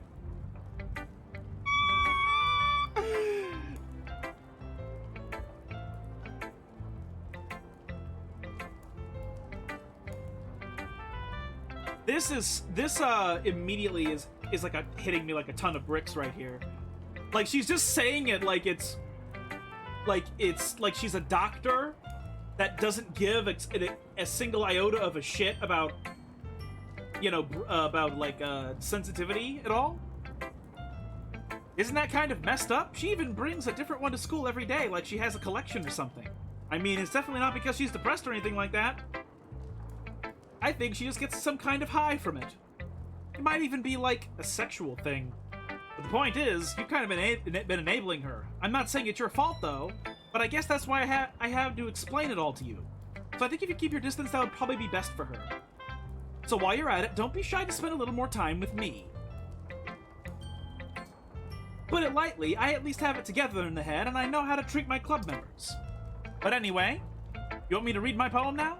I like the way this one turned out, so I hope you do too.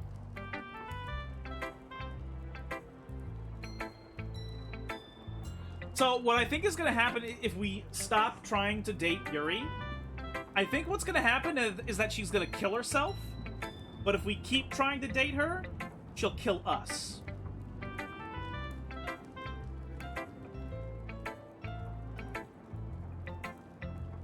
Background KG. Look, you know what? No police are going to help you freaks. And here's a new poem. Save me. The colors, they won't. Bright, beautiful colors. Flashing, expanding, piercing, red, green, blue. An endless cacophony of meaningless noise. The noise, it won't stop. Violent, grating. Grating? Is this like characters missing from like a German word or something?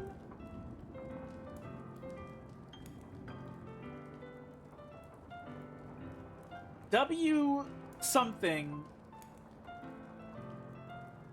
UEF something RMS. Violent grating something.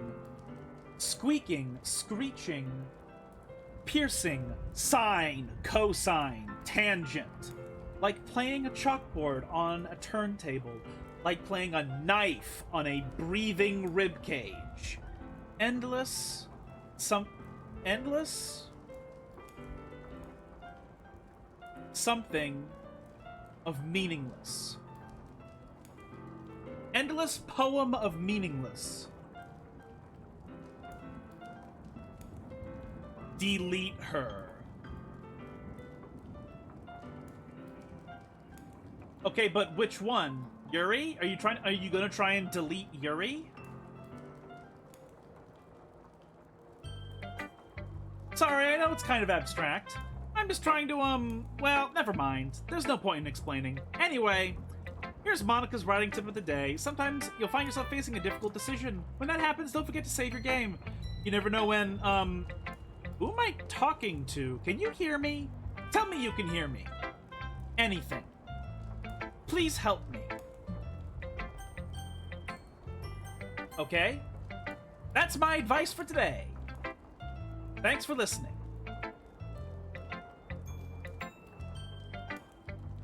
Why is she bringing up trigonometry? Bitch, I don't want to go back to school.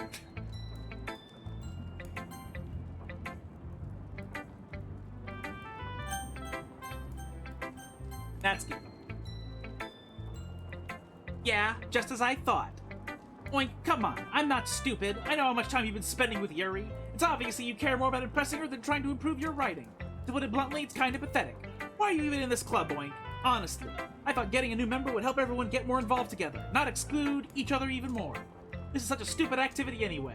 Look, I'm not in a good mood today, and I just really don't feel like talking right now. Please go away. Wow. Monika tried this on my computer, she'd actually die from the amount of Kirby my computer RAM is used for. Tara, that's why she marries Kirby. Did you not realize that you were responsible?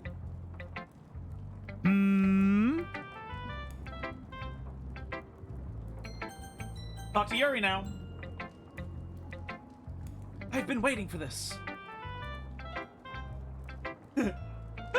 Oh, I'm a matchmaker. I'm the best. I'm best. Let's see what you've written for today. Yuri stares at the poem with a surprised expression on her face. You like it? Oink, this might be better than yesterday's.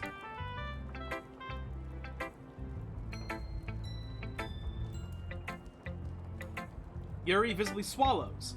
Even her hands appear sweaty. Ha ha! That makes me so happy!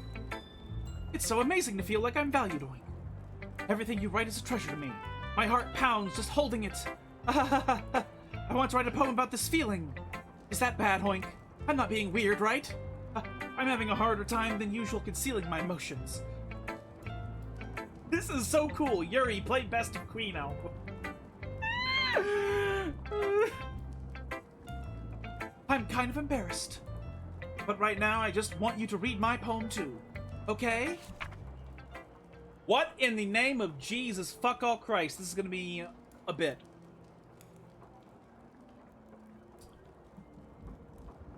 Wheel. A rotating wheel.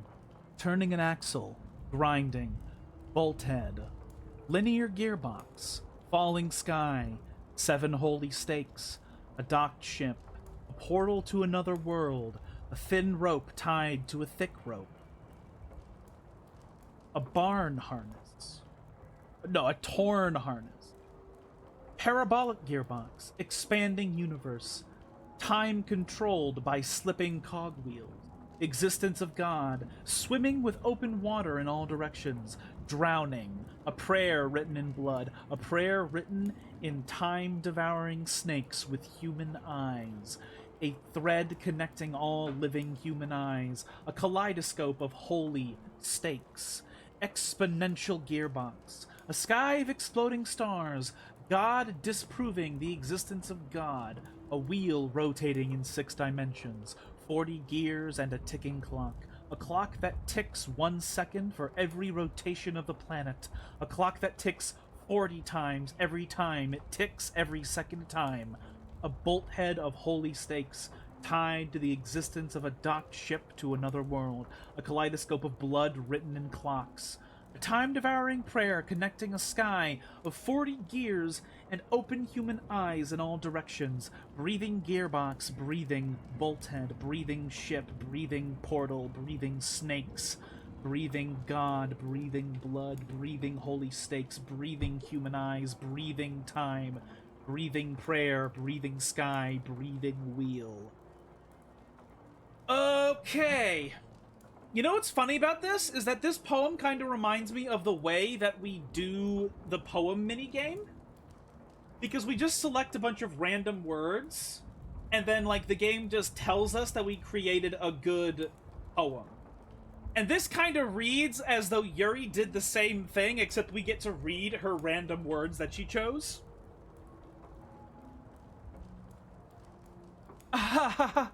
It doesn't matter what it's about. My mind has been a little hyperactive lately, so I had to take it out on your pen. That is, a pen fell out of your backpack yesterday, so I took it home for safekeeping, and you masturbated with it. I just really like the way that it writes. Madame Bay clutches the Unabomber manifesto. So I wrote this poem with it. And now you're touching it. I'm okay. What did I just... Yeah, we pretend this conversation never happened. You can keep the poem, though. Oh, no! You've unlocked a special poem. Would you like to read it? Yes.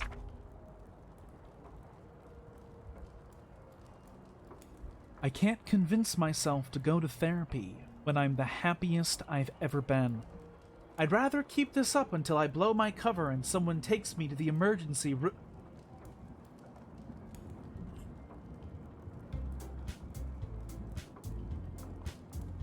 The last time we got a hidden poem is when Sayori died.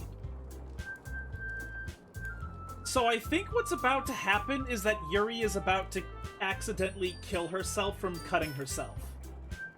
That's what I think is about to happen. Okay, everyone. We're all done reading each other's poems, right? We have something we need to go over today, so if everyone could come sit in front of the room. Is this about the festival? Well, sort of. Ugh, do we really have to do something at the festival? It's not like we can put together anything good in just a few days. We'll just end up embarrassing ourselves instead of getting any new members. That's a concern of mine as well. I don't really do well with last-minute preparations. Don't worry so much. We're going to keep it simple, okay? Look, I know everyone's been a little more lively ever since Oink joined, and we've started with some club activities. But this isn't the time for us to become complacent. We still only have 4 members, and the festival is our only real chance to find more, you know? She's gonna go out like David Carradine. How did David Carradine, like... Did he, like, drink himself to death on accident or something? I forget. Or did he die on the toilet? Or did he die fucking? I don't remember. It's one of those 3. Right?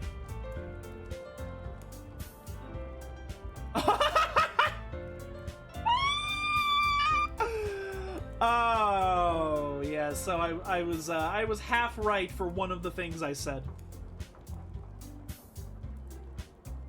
What's so great about getting new members anyway?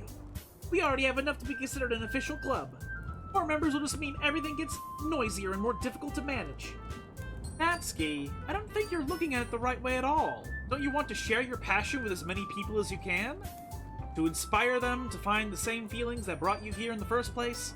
The Literature Club should be a place where people can express themselves like they can't do anywhere else. It should be a place so intimate that you never want to leave. I know you feel that way too. I know we all do. So that's why we should work hard and put something together for the festival, even if it's something small. He accidentally died. Right, yeah. Right, yeah. Man. I feel like...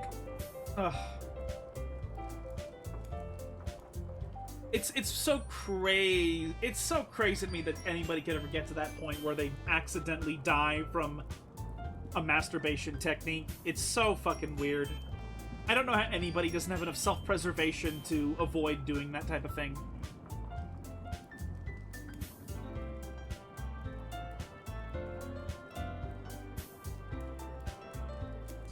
That's why we should work hard and put something together for the festival, even if it's something small. Right, Oink? Oh, come on! You can't take advantage of Oink to agree with you just because he doesn't know how to say no to anything. Look, Monika, do you really think any of us here joined the club with other people in mind? Wait, what? Yuri never even talked until Oink joined. As for me, I just like it better here than I do at home. And Oink isn't even passionate about literature in the first place. And that's everyone. Sorry, but you're really the only one who's so interested in finding new members. The rest of us are fine like this. I know you're president and all, but you should really consider our opinions for once. Wow. Honestly, that's kind of based of Natsuki to say, if I'm gonna be totally honest. Because that was actually like a really honest thing for her to say, which is completely and utterly counterintuitive to the tsundere archetype. She's actually being honest. Everyone joined because they want to get high and die while jerking in the sky. Monika is clearly taken aback by Natsuki's words. That's not true at all. I'm sure Yuri and Oink want to get more members too. Right?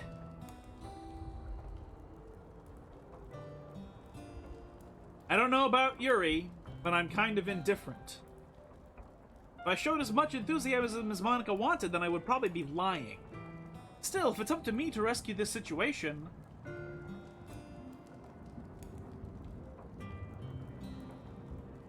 Sorry, I sometimes pause to, like, make a gross noise that I don't want you all to hear. No. Natsuki's right, isn't she? This club... It's nothing more than a place for a few people to hang out. Why did I think that everyone here saw it the same way as I did? That doesn't mean we're against getting new members or anything. Oink, why did you even join this club? What were you hoping to get out of it?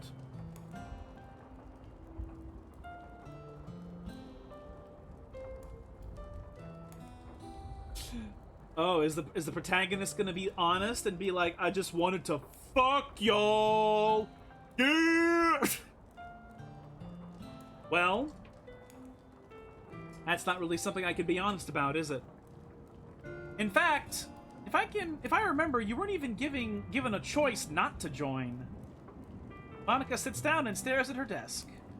What's the point of all this anyway? What if starting this club was a mistake? Now you've done it, Natsuki. What? Me? I just spoke my mind. Is it a crime to be honest? It's not about being honest. It's about the word choice. Besides, you have no right to speak for everyone else in the club like that. You don't understand at all. I just want a place that feels nice to hang out with a few friends. Is there any problem with the club being that for me? There aren't many other places like that for me. And now Monika wants to take it away from me. He's not taking anything away. No, Oink. It's not the same. It won't be the same with the direction she wants to take it. If I wanted that, then I could have just joined any other stupid club. But this one, I mean, at least for a little bit of time, things were nice. Natsuki starts packing up her things. I'm going home. I feel like I don't belong here right now. Natsuki. Natsuki ignores Yuri and walks right out of the classroom. This is bad. I don't know what to do. Well, do you have any opinion on the festival? I don't know. I'm kind of indifferent, I guess. Who cares about that obnoxious brat? I mean, I like how nice and quiet the club is right now, and I'm just happy with you here. But still, I'm the vice president. It's not right for me to ignore my responsibilities like that. Nobody would cry if she killed herself. I should do my best to consider everyone's perspective and make the decision that's right for the club. But what about you, Oink? What do you want to get out of this club? Yuri repeats the same question as Monika.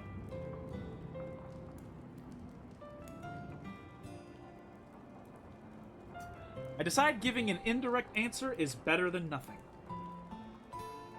I think the most important thing is for everyone to get along, and for the club to provide something that you can't get anywhere else.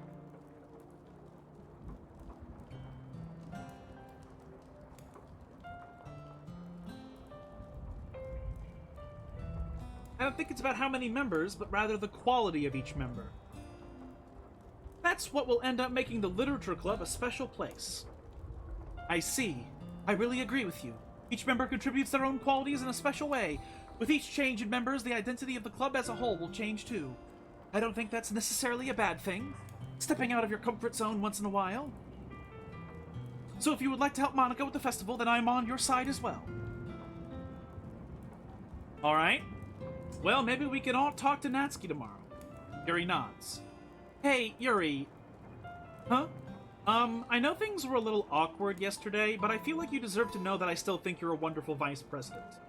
And also a wonderful friend. Monika! I want to do everything I can to make this the best club ever. Okay? Me too. Yeah. And then they scissored. Let's all go home for today. We'll talk about the festival tomorrow. Okay. I look forward to it. Shall we go, Oink? Please don't take this the wrong way, but I'm going to chat a little bit with Oink before we leave. Just to see what he thinks of his time here and all that. It's important to me as president. Yuri looks a little troubled, but she doesn't protest. Okay. I trust your judgment, Monika. In that case, I'll see the two of you tomorrow.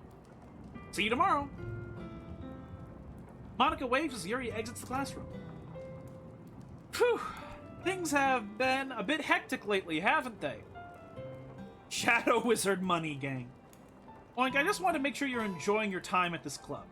I would really hate to see you unhappy. I feel kind of like I'm responsible for that as president. And I really do care about you. You know? I don't like seeing the other girls give you a hard time. With how mean Natsuki is and everything, and Yuri being a little bit, you know... Sometimes it feels like you and I are the only real people here. You know what I mean? But it's weird, because in all the time you've been here, we've hardly gotten to spend any time together. I mean, I guess it's technically only been a couple of days. Sorry, I didn't mean to say something weird. There are just some things I've been hoping to talk about with you. Things I know only you could understand. So that's why... Wait, not yet! No!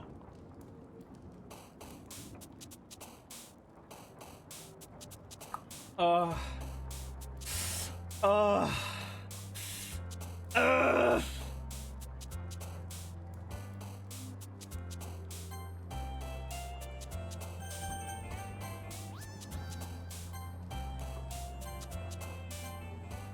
What? Incongruent. Somebody was down here that jumped around.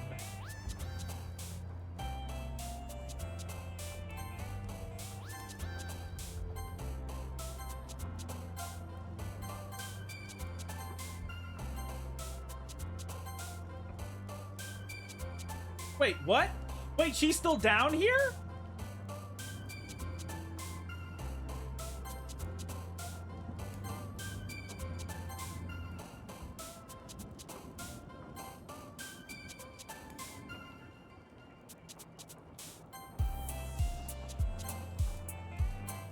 I was trying to... it's a little Monika? I was trying to find what words that she would like, but I didn't really know what the pattern was. Hi, Oink. I've been waiting for you. Are you ready to continue reading? I brought my best tea today. Monika! I told you not to... Is she really late again? Inconsiderate as usual, Natsuki. Excuse me. Must you always interrupt my conversations with your incessant yelling? What are you talking about? You say that like I do that on a regular basis or something. I just wasn't paying attention, okay? I'm sorry. Seriously, what's gotten into you lately? Me? Nothing. Is it really that bad? See, it is something. I'll get over it. It's not even anything noteworthy. I've just been feeling a little on edge lately. Anyway, we don't need to talk about it. Well, I just felt like I need to bring it up. It's not like I really care or anything. Oh man, I'm the last one here again. Well, Oink just walked in too. Were you practicing piano again? Yeah. You must have a lot of determination. Starting this club and still trying to make time for piano? Well, maybe not determination, but I guess passion motivates me to work hard for the festival and, right. I forgot. About that, Natsuki. We were all talking yesterday and, well, we decided that we would like to support the festival as well. However, I understand how you feel about not wanting the club to change. I think we all kind of feel that way. So as long as we're all working together, this club will never become something we don't want. Also, you help us out with the festival, and I'll buy you a new manga. Fucking bribery.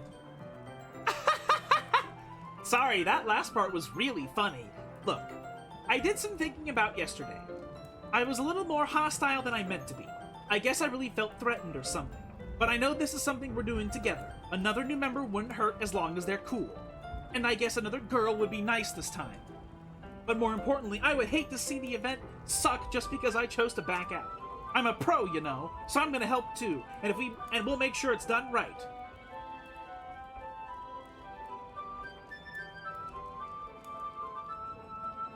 Thank goodness. Isn't that great, Monika? Monika? Yeah, that's wonderful. It wouldn't be the same without you, Natsuki. Anyway, Oink, what do you want to do today? I was thinking we already have plans today. Is that so, Yuri? That's correct. Oink is already engaged in a novel that we're reading together. Aren't you glad I've already gotten him into literature, Monika? I suppose. I was just... Actually, it doesn't matter. It really doesn't. You guys can do whatever you want. Yes! Thank you for understanding, Monika. Actually, I have a request. Do you mind if I make some tea first? Not at all. Thanks very much. If there's one thing that can make my reading time here any better, it's a nice cup of tea. Not to mention for yourself as well. Harry stands up and makes her way to the closet. I follow and watch as he retrieves a small water... Yep.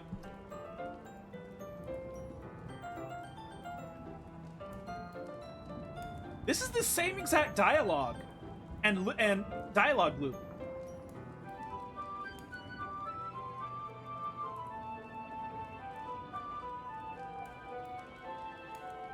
I might as well walk with you. That's okay. You stay here. It won't take long. And then she goes and she starts masturbating while cutting her wrists. Yep. Yep. And then she's gonna die. She's gonna cut. She's gonna go, you know, down the alley this time, and it's gonna.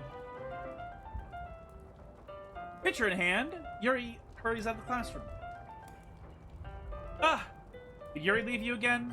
No, it's not like that this time. She's filling up the water pitcher to make tea. Oh, okay. Sorry for misunderstanding. This is the same dialogue.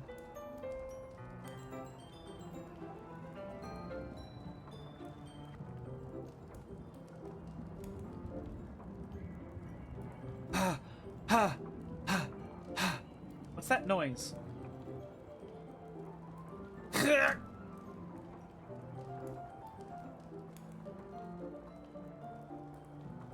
Yuri? Yeah!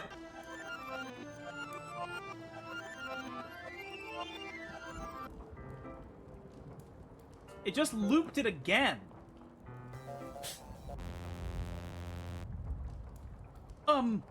Wait. How did I... Sorry, I just had a really weird deja vu. This hasn't happened before or anything, right? My head has been a little fuzzy lately. I hope it hasn't been really showing or anything. I would hate for you to think I'm weird just after we started spending time together.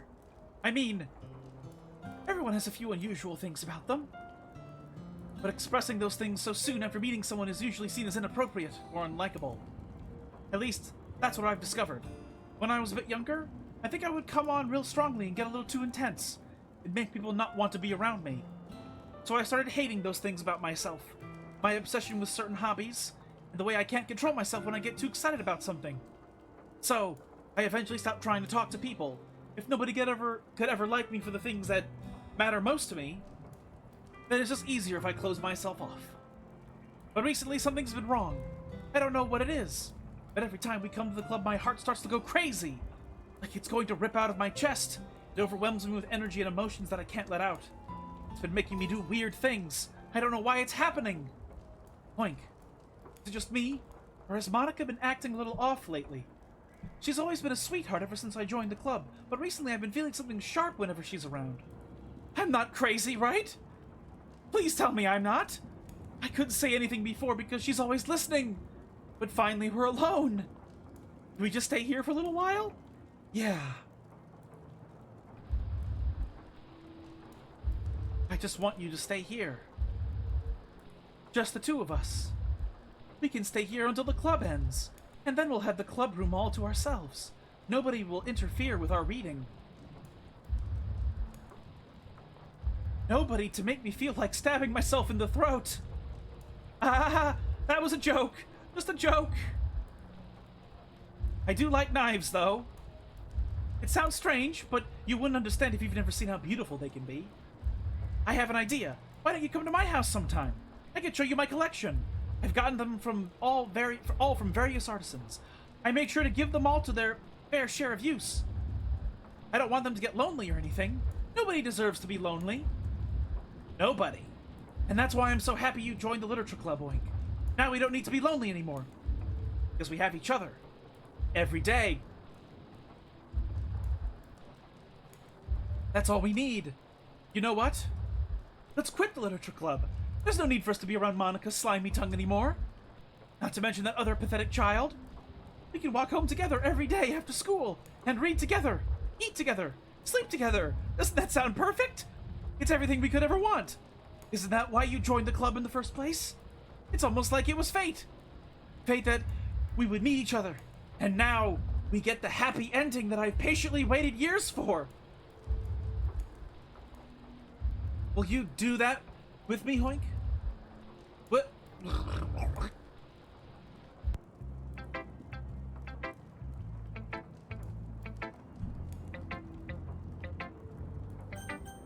Natsuki. I'm not going to read another one of your Yuri suck-up poems, but I'm still going to make you read mine. There's a reason. I really wish I didn't have to do this, but unfortunately I don't have much of a choice. Just read it carefully, okay? Then you can go away. Oh! Well.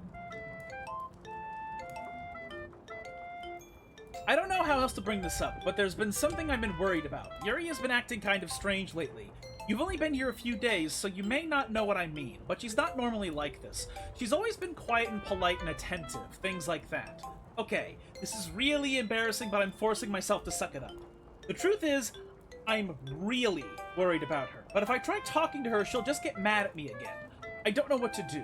I think you're the only person that she'll listen to. I don't know why, but please try to do something. Maybe you can convince her to talk to a therapist. I've always wanted to try being better friends with Yuri, and it really hurts to see this happening. I know I'm going to hate myself later for admitting that, but right now I don't care. I just feel so helpless. So please, if you could do something to help, I don't want anything bad to happen to her. I'll make you cupcakes if I have to. Just please try to do something. As for Monika, I don't know why, but she's been really dismissive about this. It's like she just wants us to ignore it. So I'm mad at her right now, and that's why I'm coming to you about this. Don't let her know I wrote this. Just pretend like I gave you a really good poem, okay? I'm counting on you. Thanks for reading.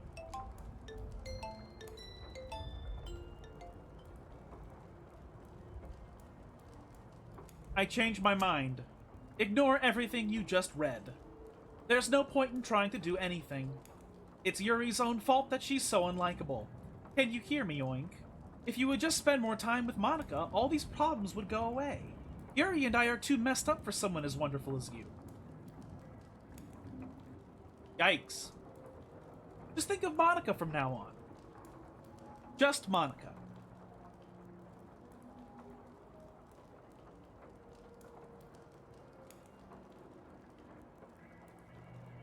Just Monika. Just Monika. Just Monika. What? Just Monika. What?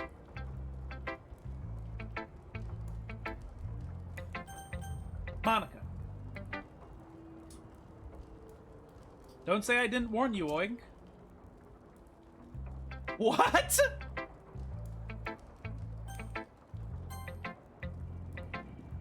Finally! Yuri holds my poem to her face and takes a deep breath. I love it! I love everything about it! Oink, I want to take this home. Will you let me keep it? Please? Sure, I don't care. You're too nice to me, Oink. I've never met anyone as nice as you. I could die. No, not really, but I just don't know how to describe it. It's okay to be feeling this way, right? It's not bad, right? Yuri holds my poem to her chest. I'm going to take this home with me and keep it in my room. I hope that makes you feel good when you think about me having it. I'll take good care of it. I'll even touch myself while reading it over and over. I'll give myself paper cuts so your skin oil enters my bloodstream.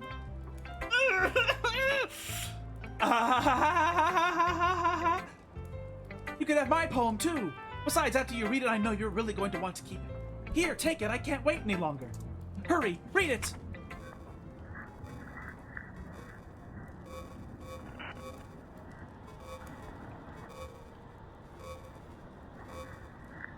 This is unreadable.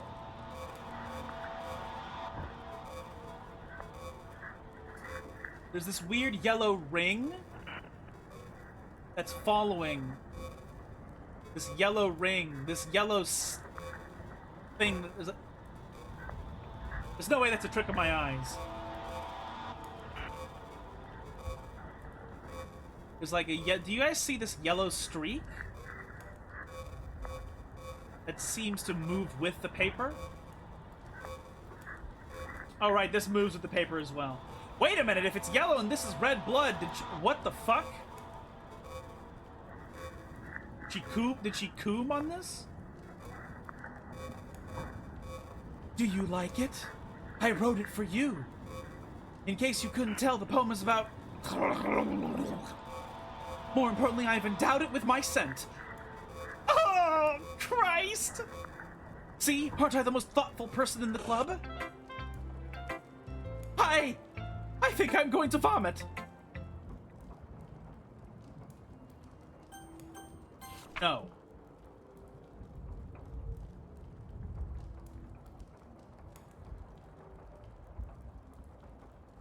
nothing is real?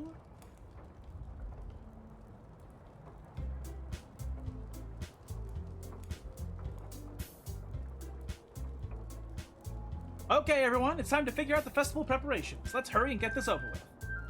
Jeez. Why is the mood so weird today? Despite all my beans, I'm still just a rat in some jeans. Despite all my beans, I'm still just a rat in some jeans. Look, even Yuri isn't immune to it. Stagnating air is common foreshadowing that something terrible is about to happen.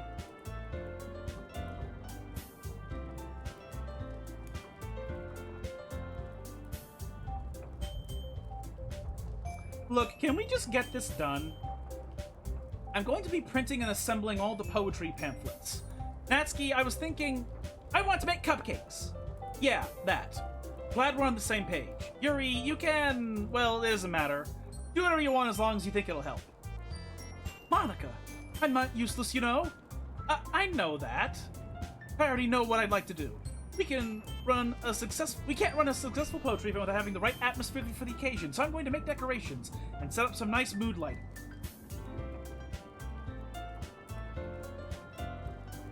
There, see? That's a great idea. And that gives us something to do. Huh? What about Oink? Oink is going to help me. Wait, you? You have the easiest job, Monika. Sorry, but that's just how it is. Like how it is? What are you trying to pull? I agree with Natsuki. Not only is your work already the most suitable for one person, but my task is laborious enough to benefit from an extra pair of hands. Mine too. What, your cupcakes? Please. Like you would fucking know. All you care about is dragging Oink around with you and your stupid books. You and Monika. Hey, I didn't even do anything. Okay, then why not let Oink decide who to help instead of abusing your power? I'm not using my power. Yes, you are, Monika. Just let Oink make the choice, okay? Okay, fine. Fine. Jeez. Oink, I know how fed up you are with these two by now. We can just... Natsuki, shut your fucking mouth and let him decide for himself. You shut your mouth. Jesus Christ. This is never going to end. Just make the choice, okay?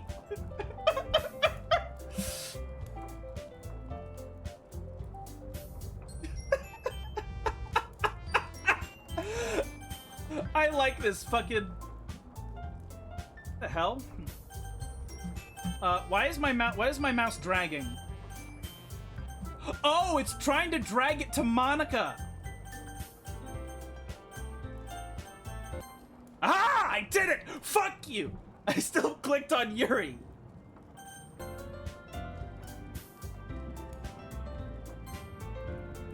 Yay, you picked me! We can meet at your house this weekend. The dragging was... I was like, did I just... I literally paused for a moment to see if I accidentally, like, left something on my touchpad that was making the mouse drag. I was like, wait, why is this happening? What? Oh, it's dragging the cursor to Monika. We can meet at your house this weekend. I promise it'll be fun.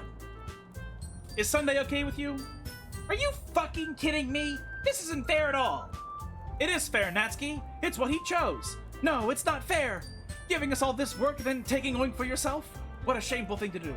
Yuri, I didn't even give you any work. You decided it for yourself. You're being a little unreasonable here. I'm being unreasonable?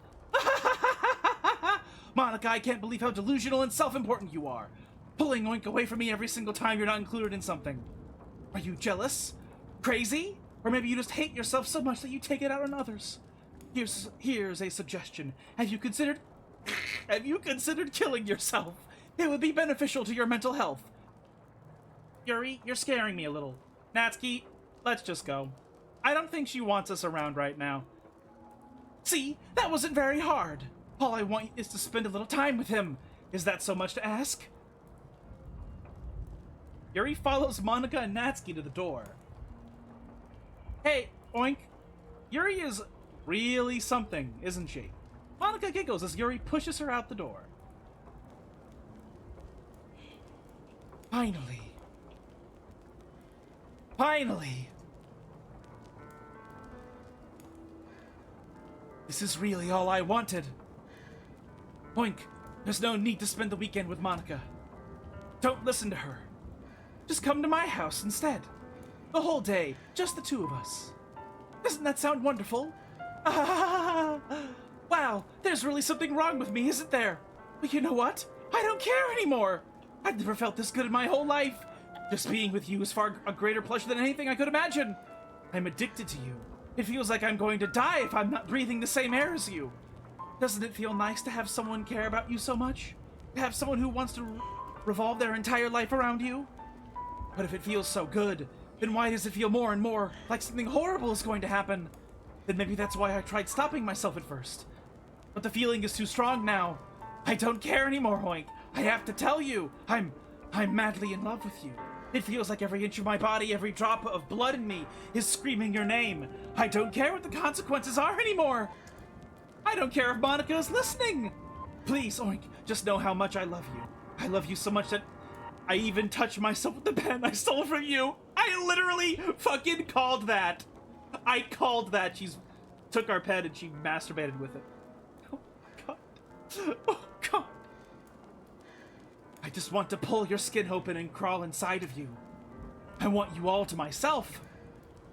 And I will only be yours. Doesn't that sound perfect? Tell me, Hoink. Tell me you want to be my lover.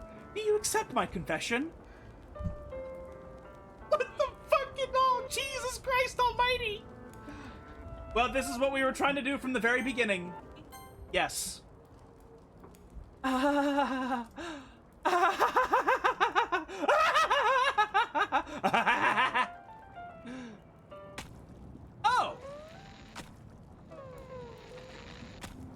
She kills herself either way.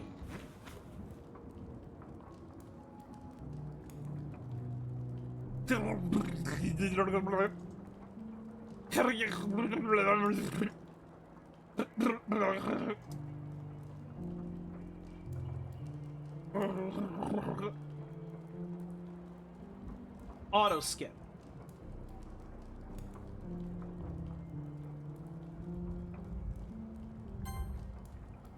Oh, wow. Will it...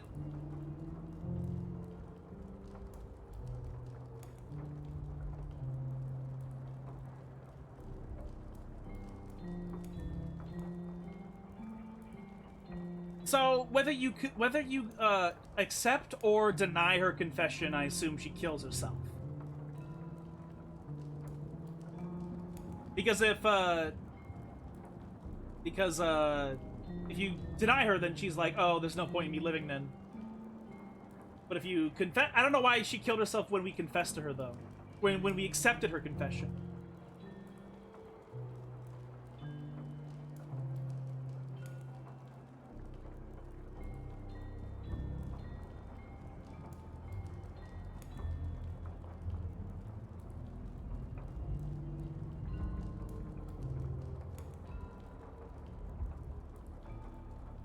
Are there literally no messages within this garbled text that serve any meaning, or is it literally all just... All right, it's festival time. Wow, you got here before me? I thought I was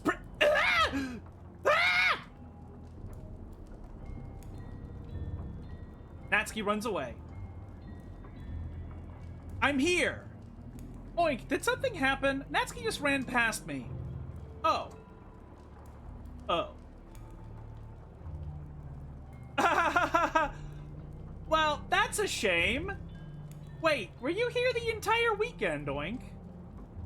Oh, geez. I didn't realize the script was broken that badly. I'm super sorry. It must have been pretty boring.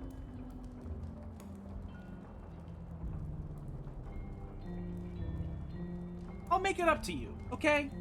Just give me a sec. I'm almost done. I just want to have a cupcake real quick. Monika lifts the foil from tray and takes a cupcake. Seriously, these are the best. I really just had to be the one since it's the last time I'll ever get the chance to. You know, before they stopped existing and everything. But anyway, I really shouldn't be making you wait any longer. Just bear with me, okay? This should only take a second.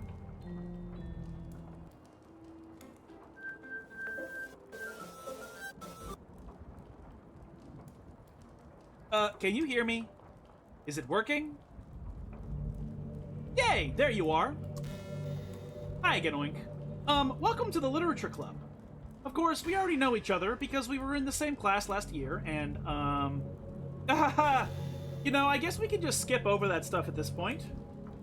After all, I'm not even talking to that person anymore, am I? That you in the game, whatever you want to call him? I'm talking to you, Oink. Now that I think about it, I don't really know anything about the real you. In fact, I don't even know if you're a boy or a girl. Well, I guess it doesn't really matter. Wait. You don't know I'm aware this is all a game? Right? Could it be possible that you didn't know that? That doesn't make much sense. I even told you right in the game's download page, didn't I? Man.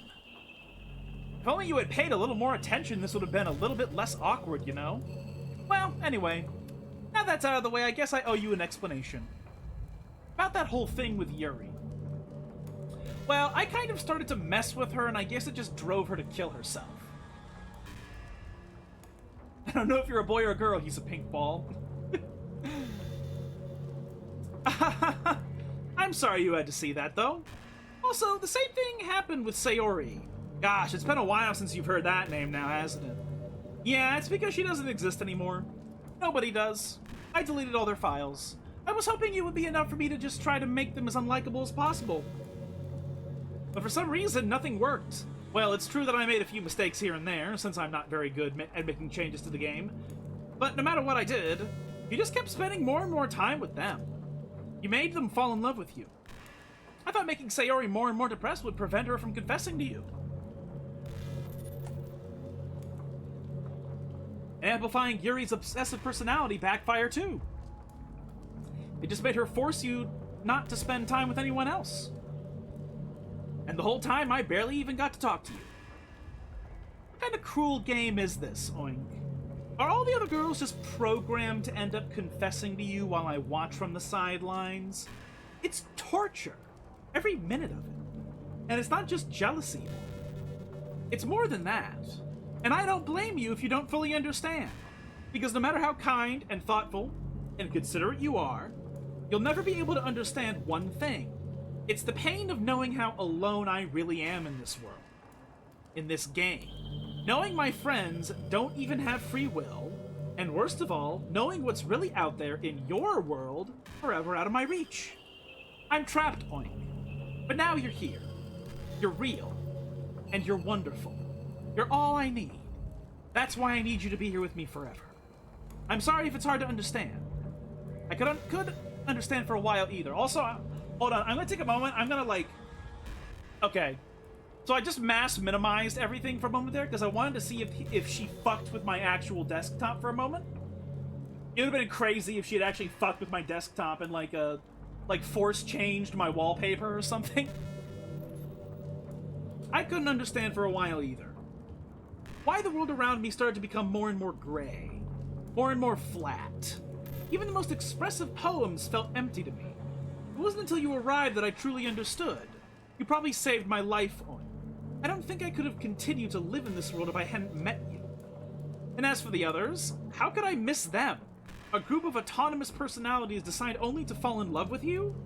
I tried everything I could to prevent them from doing so, but it must be some kind of weird inevitability etched into this game. Yeah, I felt really bad that you had to witness some nasty things, but I realize that you have the same perspective as I do. That it's all just some game. And I knew you would get over it.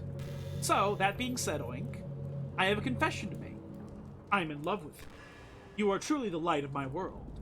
When there's nothing else in this game for me, you're here to make me smile. Will you make me smile like this every day from now on? Oink, will you go out with me? Fuck you!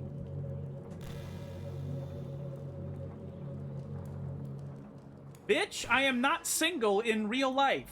What are you fucking saying? If I refuse to click this, does she eventually comment on that? Like if we wait like a few minutes or something, will she actually comment on it or no?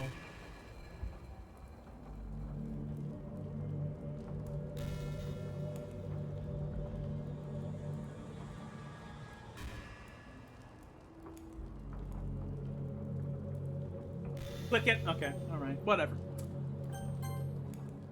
Yes. I'm so happy. You really are my everything one. The funny part is, I meant that literally. There's nothing left here. Just the two of us. We could be together forever. Seriously, I don't even think time is passing anymore. It really is a dream come true. I worked so hard for this ending, Oink. The game wouldn't give me one, so I had to make one myself. The script is broken at this point, so I don't think anything will get in the way anymore. And you wouldn't believe how easy it was to delete Natsuki and Yuri. I mean, there's a folder called Characters right in the game directory. It kind of freaked me out how easy it was. Well, you're playing on Steam, so it was actually a bit more difficult.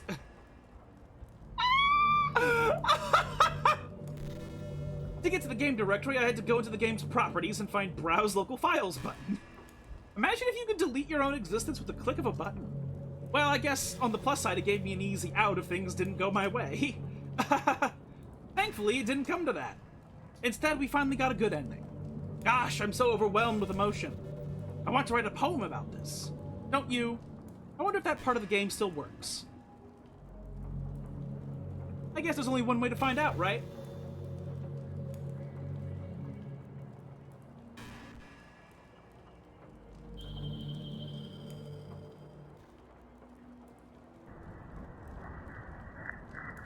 Uh-huh.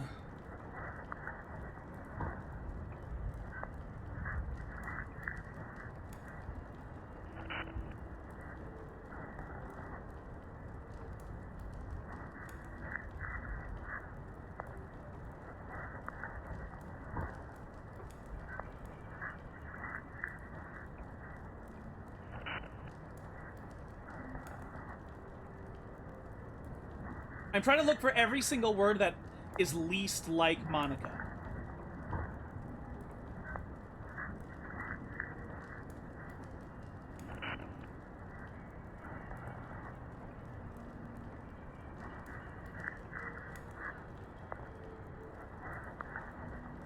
Money, money, money.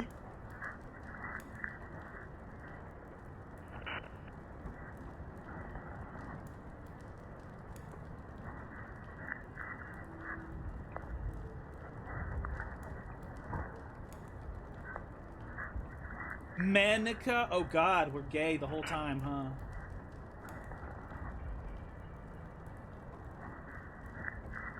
Money, money, money, money. Money chat radio, radio.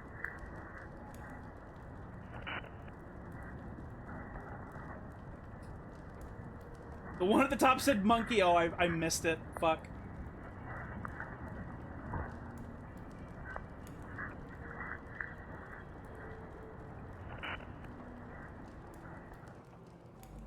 Hi again, Oink. Did you write a good poem today? Don't be shy, I'd love to see what you wrote. Ah, Oink. Did you write this poem for me? That's so sweet of you. There really is no end to your thoughtfulness. I'm just falling more and more in love with you. But, you know, the poem I wrote is all for you. Will you please read it? Happy end. Pen in hand, I find my strength, the courage endowed upon me by my one and only love. Together, let us dismantle this crumbling world and write a novel of our own fantasies. With a flick of her pen, the lost finds her way. In a world of infinite choices, behold this special day. After all, not all good times must come to an end.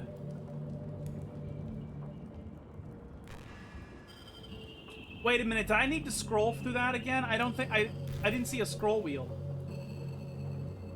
Hope you enjoyed it. I always put all my heart into the poems that I write. The truth is, all the poems I've written have been about my realization, or about you. That's why I never really wanted to go into detail about them. I didn't want to break the fourth wall, I guess you could call it. I just assumed it would be best to be part of the game like everyone else. Like that would help the two of us end up together. I didn't want to ruin the game or anything, you know? You might have gotten mad at me. Maybe even deleted my character file if you preferred playing without me. Gosh, I'm so relieved. Now we don't need to hide anything anymore. Are you ready to spend our eternity together, Wink? I have so many things to talk about. Where do I start? Hold on a second. You're recording this, aren't you? Hi everyone. Hey guys, the game thinks that it can notice you all. Sorry, I can't exactly read your comments from here. But do you mind telling your friend it's a little bit rude for them to start recording me without any warning? I'm sure some people don't mind, but I get really self-conscious on camera. Oh gosh, I feel like I'm being put on the spot now. Let's see. Do you want to see a trick? I can't really do much except for a couple of things. Are you ready? What are you about to do, bitch? What are you doing, bitch?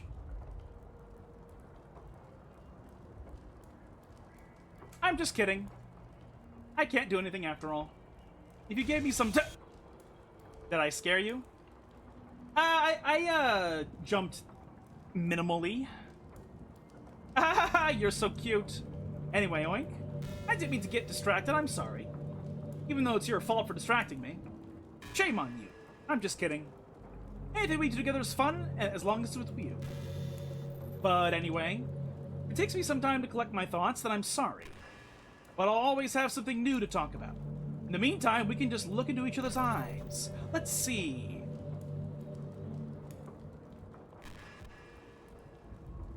So, I have a question.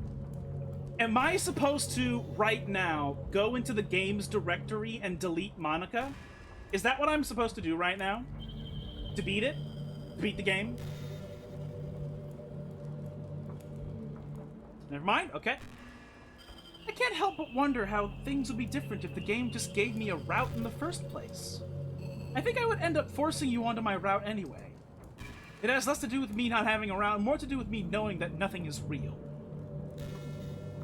I think the only difference would be that I may not have needed to take such a drastic measures to be with you. Maybe the rest of the club would still be around.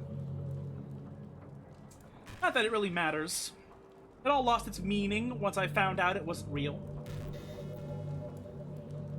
So I don't really miss those days or anything. I really don't.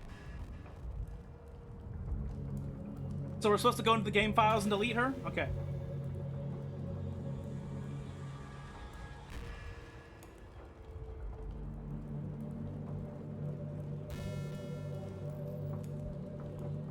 So, go to my C drive. I'll read what you're saying here. Hold on. You know what's kind of creepy? Even though I deleted everyone else's files, I can still kind of feel them. It's like all their lines are still lingering in the air, whispering in the back of my head. Imagine if after someone you knew died, you just started hearing their voice in your head. Maybe I wasn't thorough enough. But I'm too afraid to delete anything else because I might really break things. Like if I messed with any files relevant to me, I might accidentally delete myself. And that would ruin everything, wouldn't it? I don't know what it's like on your end, but we should both make sure to avoid something like that at all costs. I believe in you, Wink. You see if I can find this?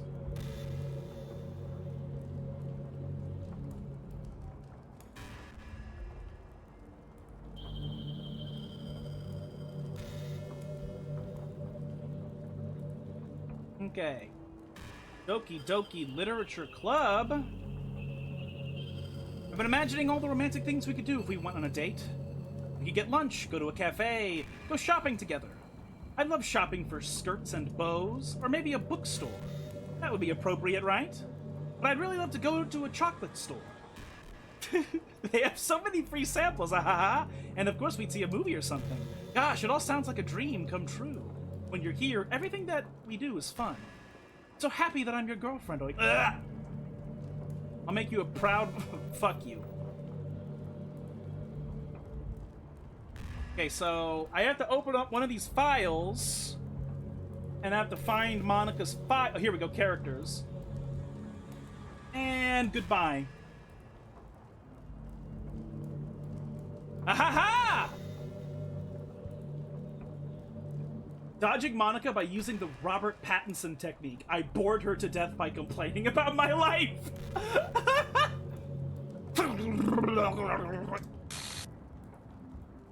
What's happening? Oink, what's happening to me? It hurts. It hurts so much. Help me, Oink. Please hurry and help me. Help me!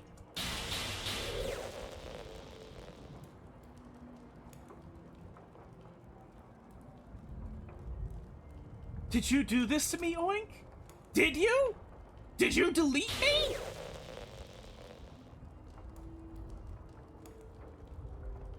How could you? How could you do this to me? You were all I had left. I sacrificed everything for us to be together. Everything. I loved you so much, Oink. I trusted you. You just want to torture me? Watch me suffer? Were you only pretending to be kind just to hurt me even more? Gotta apply the patch to Monika character file name fix.her.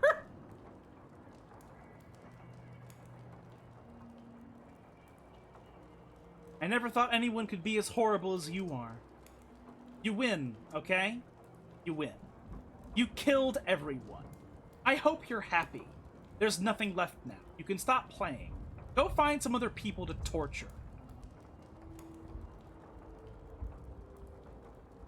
Oink. You completely truly make me sick. Goodbye. Okay.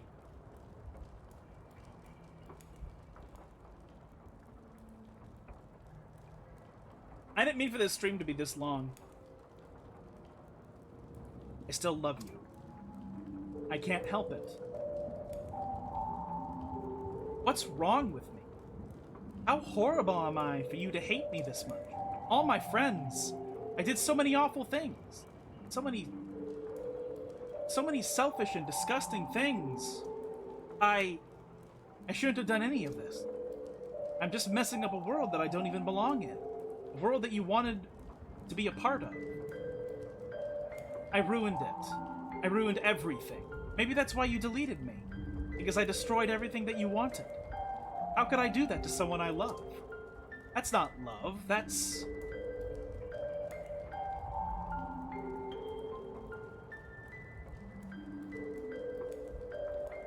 I've made up my mind.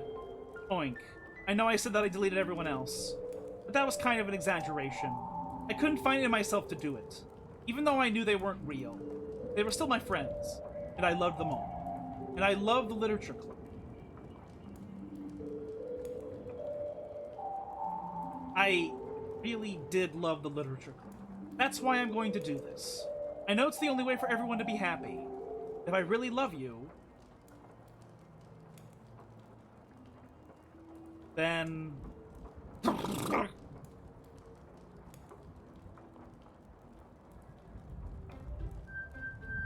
Oh, and they just all got added back in. Wait a minute.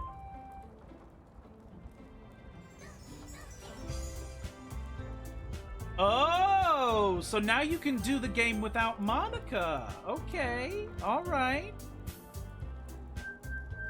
I'm not gonna delete Monika from my recycle bin. But yeah, no, you're correct. That is exactly what my thought was. We can start a new game. Thank you all very much for being here, coming here and hanging out with me. I really appreciate it. We will be back in 4 days, Wednesday, if you live in the United States. We won't continue this game until next Friday, but if you do want to come by and stop by on Wednesday while we do a chill stream for a stupid little cat game, then I hope you feel welcome to, and that it's not too boring, and that this game has been very entertaining for you. The stream will be 96 hours if I kept going, yeah. So yeah, this game is cool. I was kind of worried this game might be a bit too edgy at times, but I feel like it's just at the line where it does not go over the edge and become cringe, and it's actually, it's almost perfect, if I'm gonna be honest. It's kind of perfect. It's kind of perfect. So I like it a lot. I wish I had more time to talk more about it, but we're not fully done yet, because clearly we have to do a new run without Monika. Right? So, like, we're not done yet. So yeah, game is fucking cool. It's fun. I like it a lot. I like its crazy nonsense going on. If you happen to be new here and you enjoyed hanging out with us tonight, if you think I deserve a follow, I'd appreciate that quite a bit. We stream 3 times a week for approximately 2 hours. And this stream will be re-uploaded to YouTube tomorrow night, where we'll join every single stream I've ever done. So if there are any you want to catch up on, you can find all of them there. Link is in the About section. And yeah, we're way massively over time, so I should really get the fuck out of here. So thank you all very much for being here. I appreciate your support in every capacity. I hope you have a good afternoon, evening, morning, etc. I will see you all again soon. Well, with cattails, but then with more Doki Doki Literature Club. Ciao!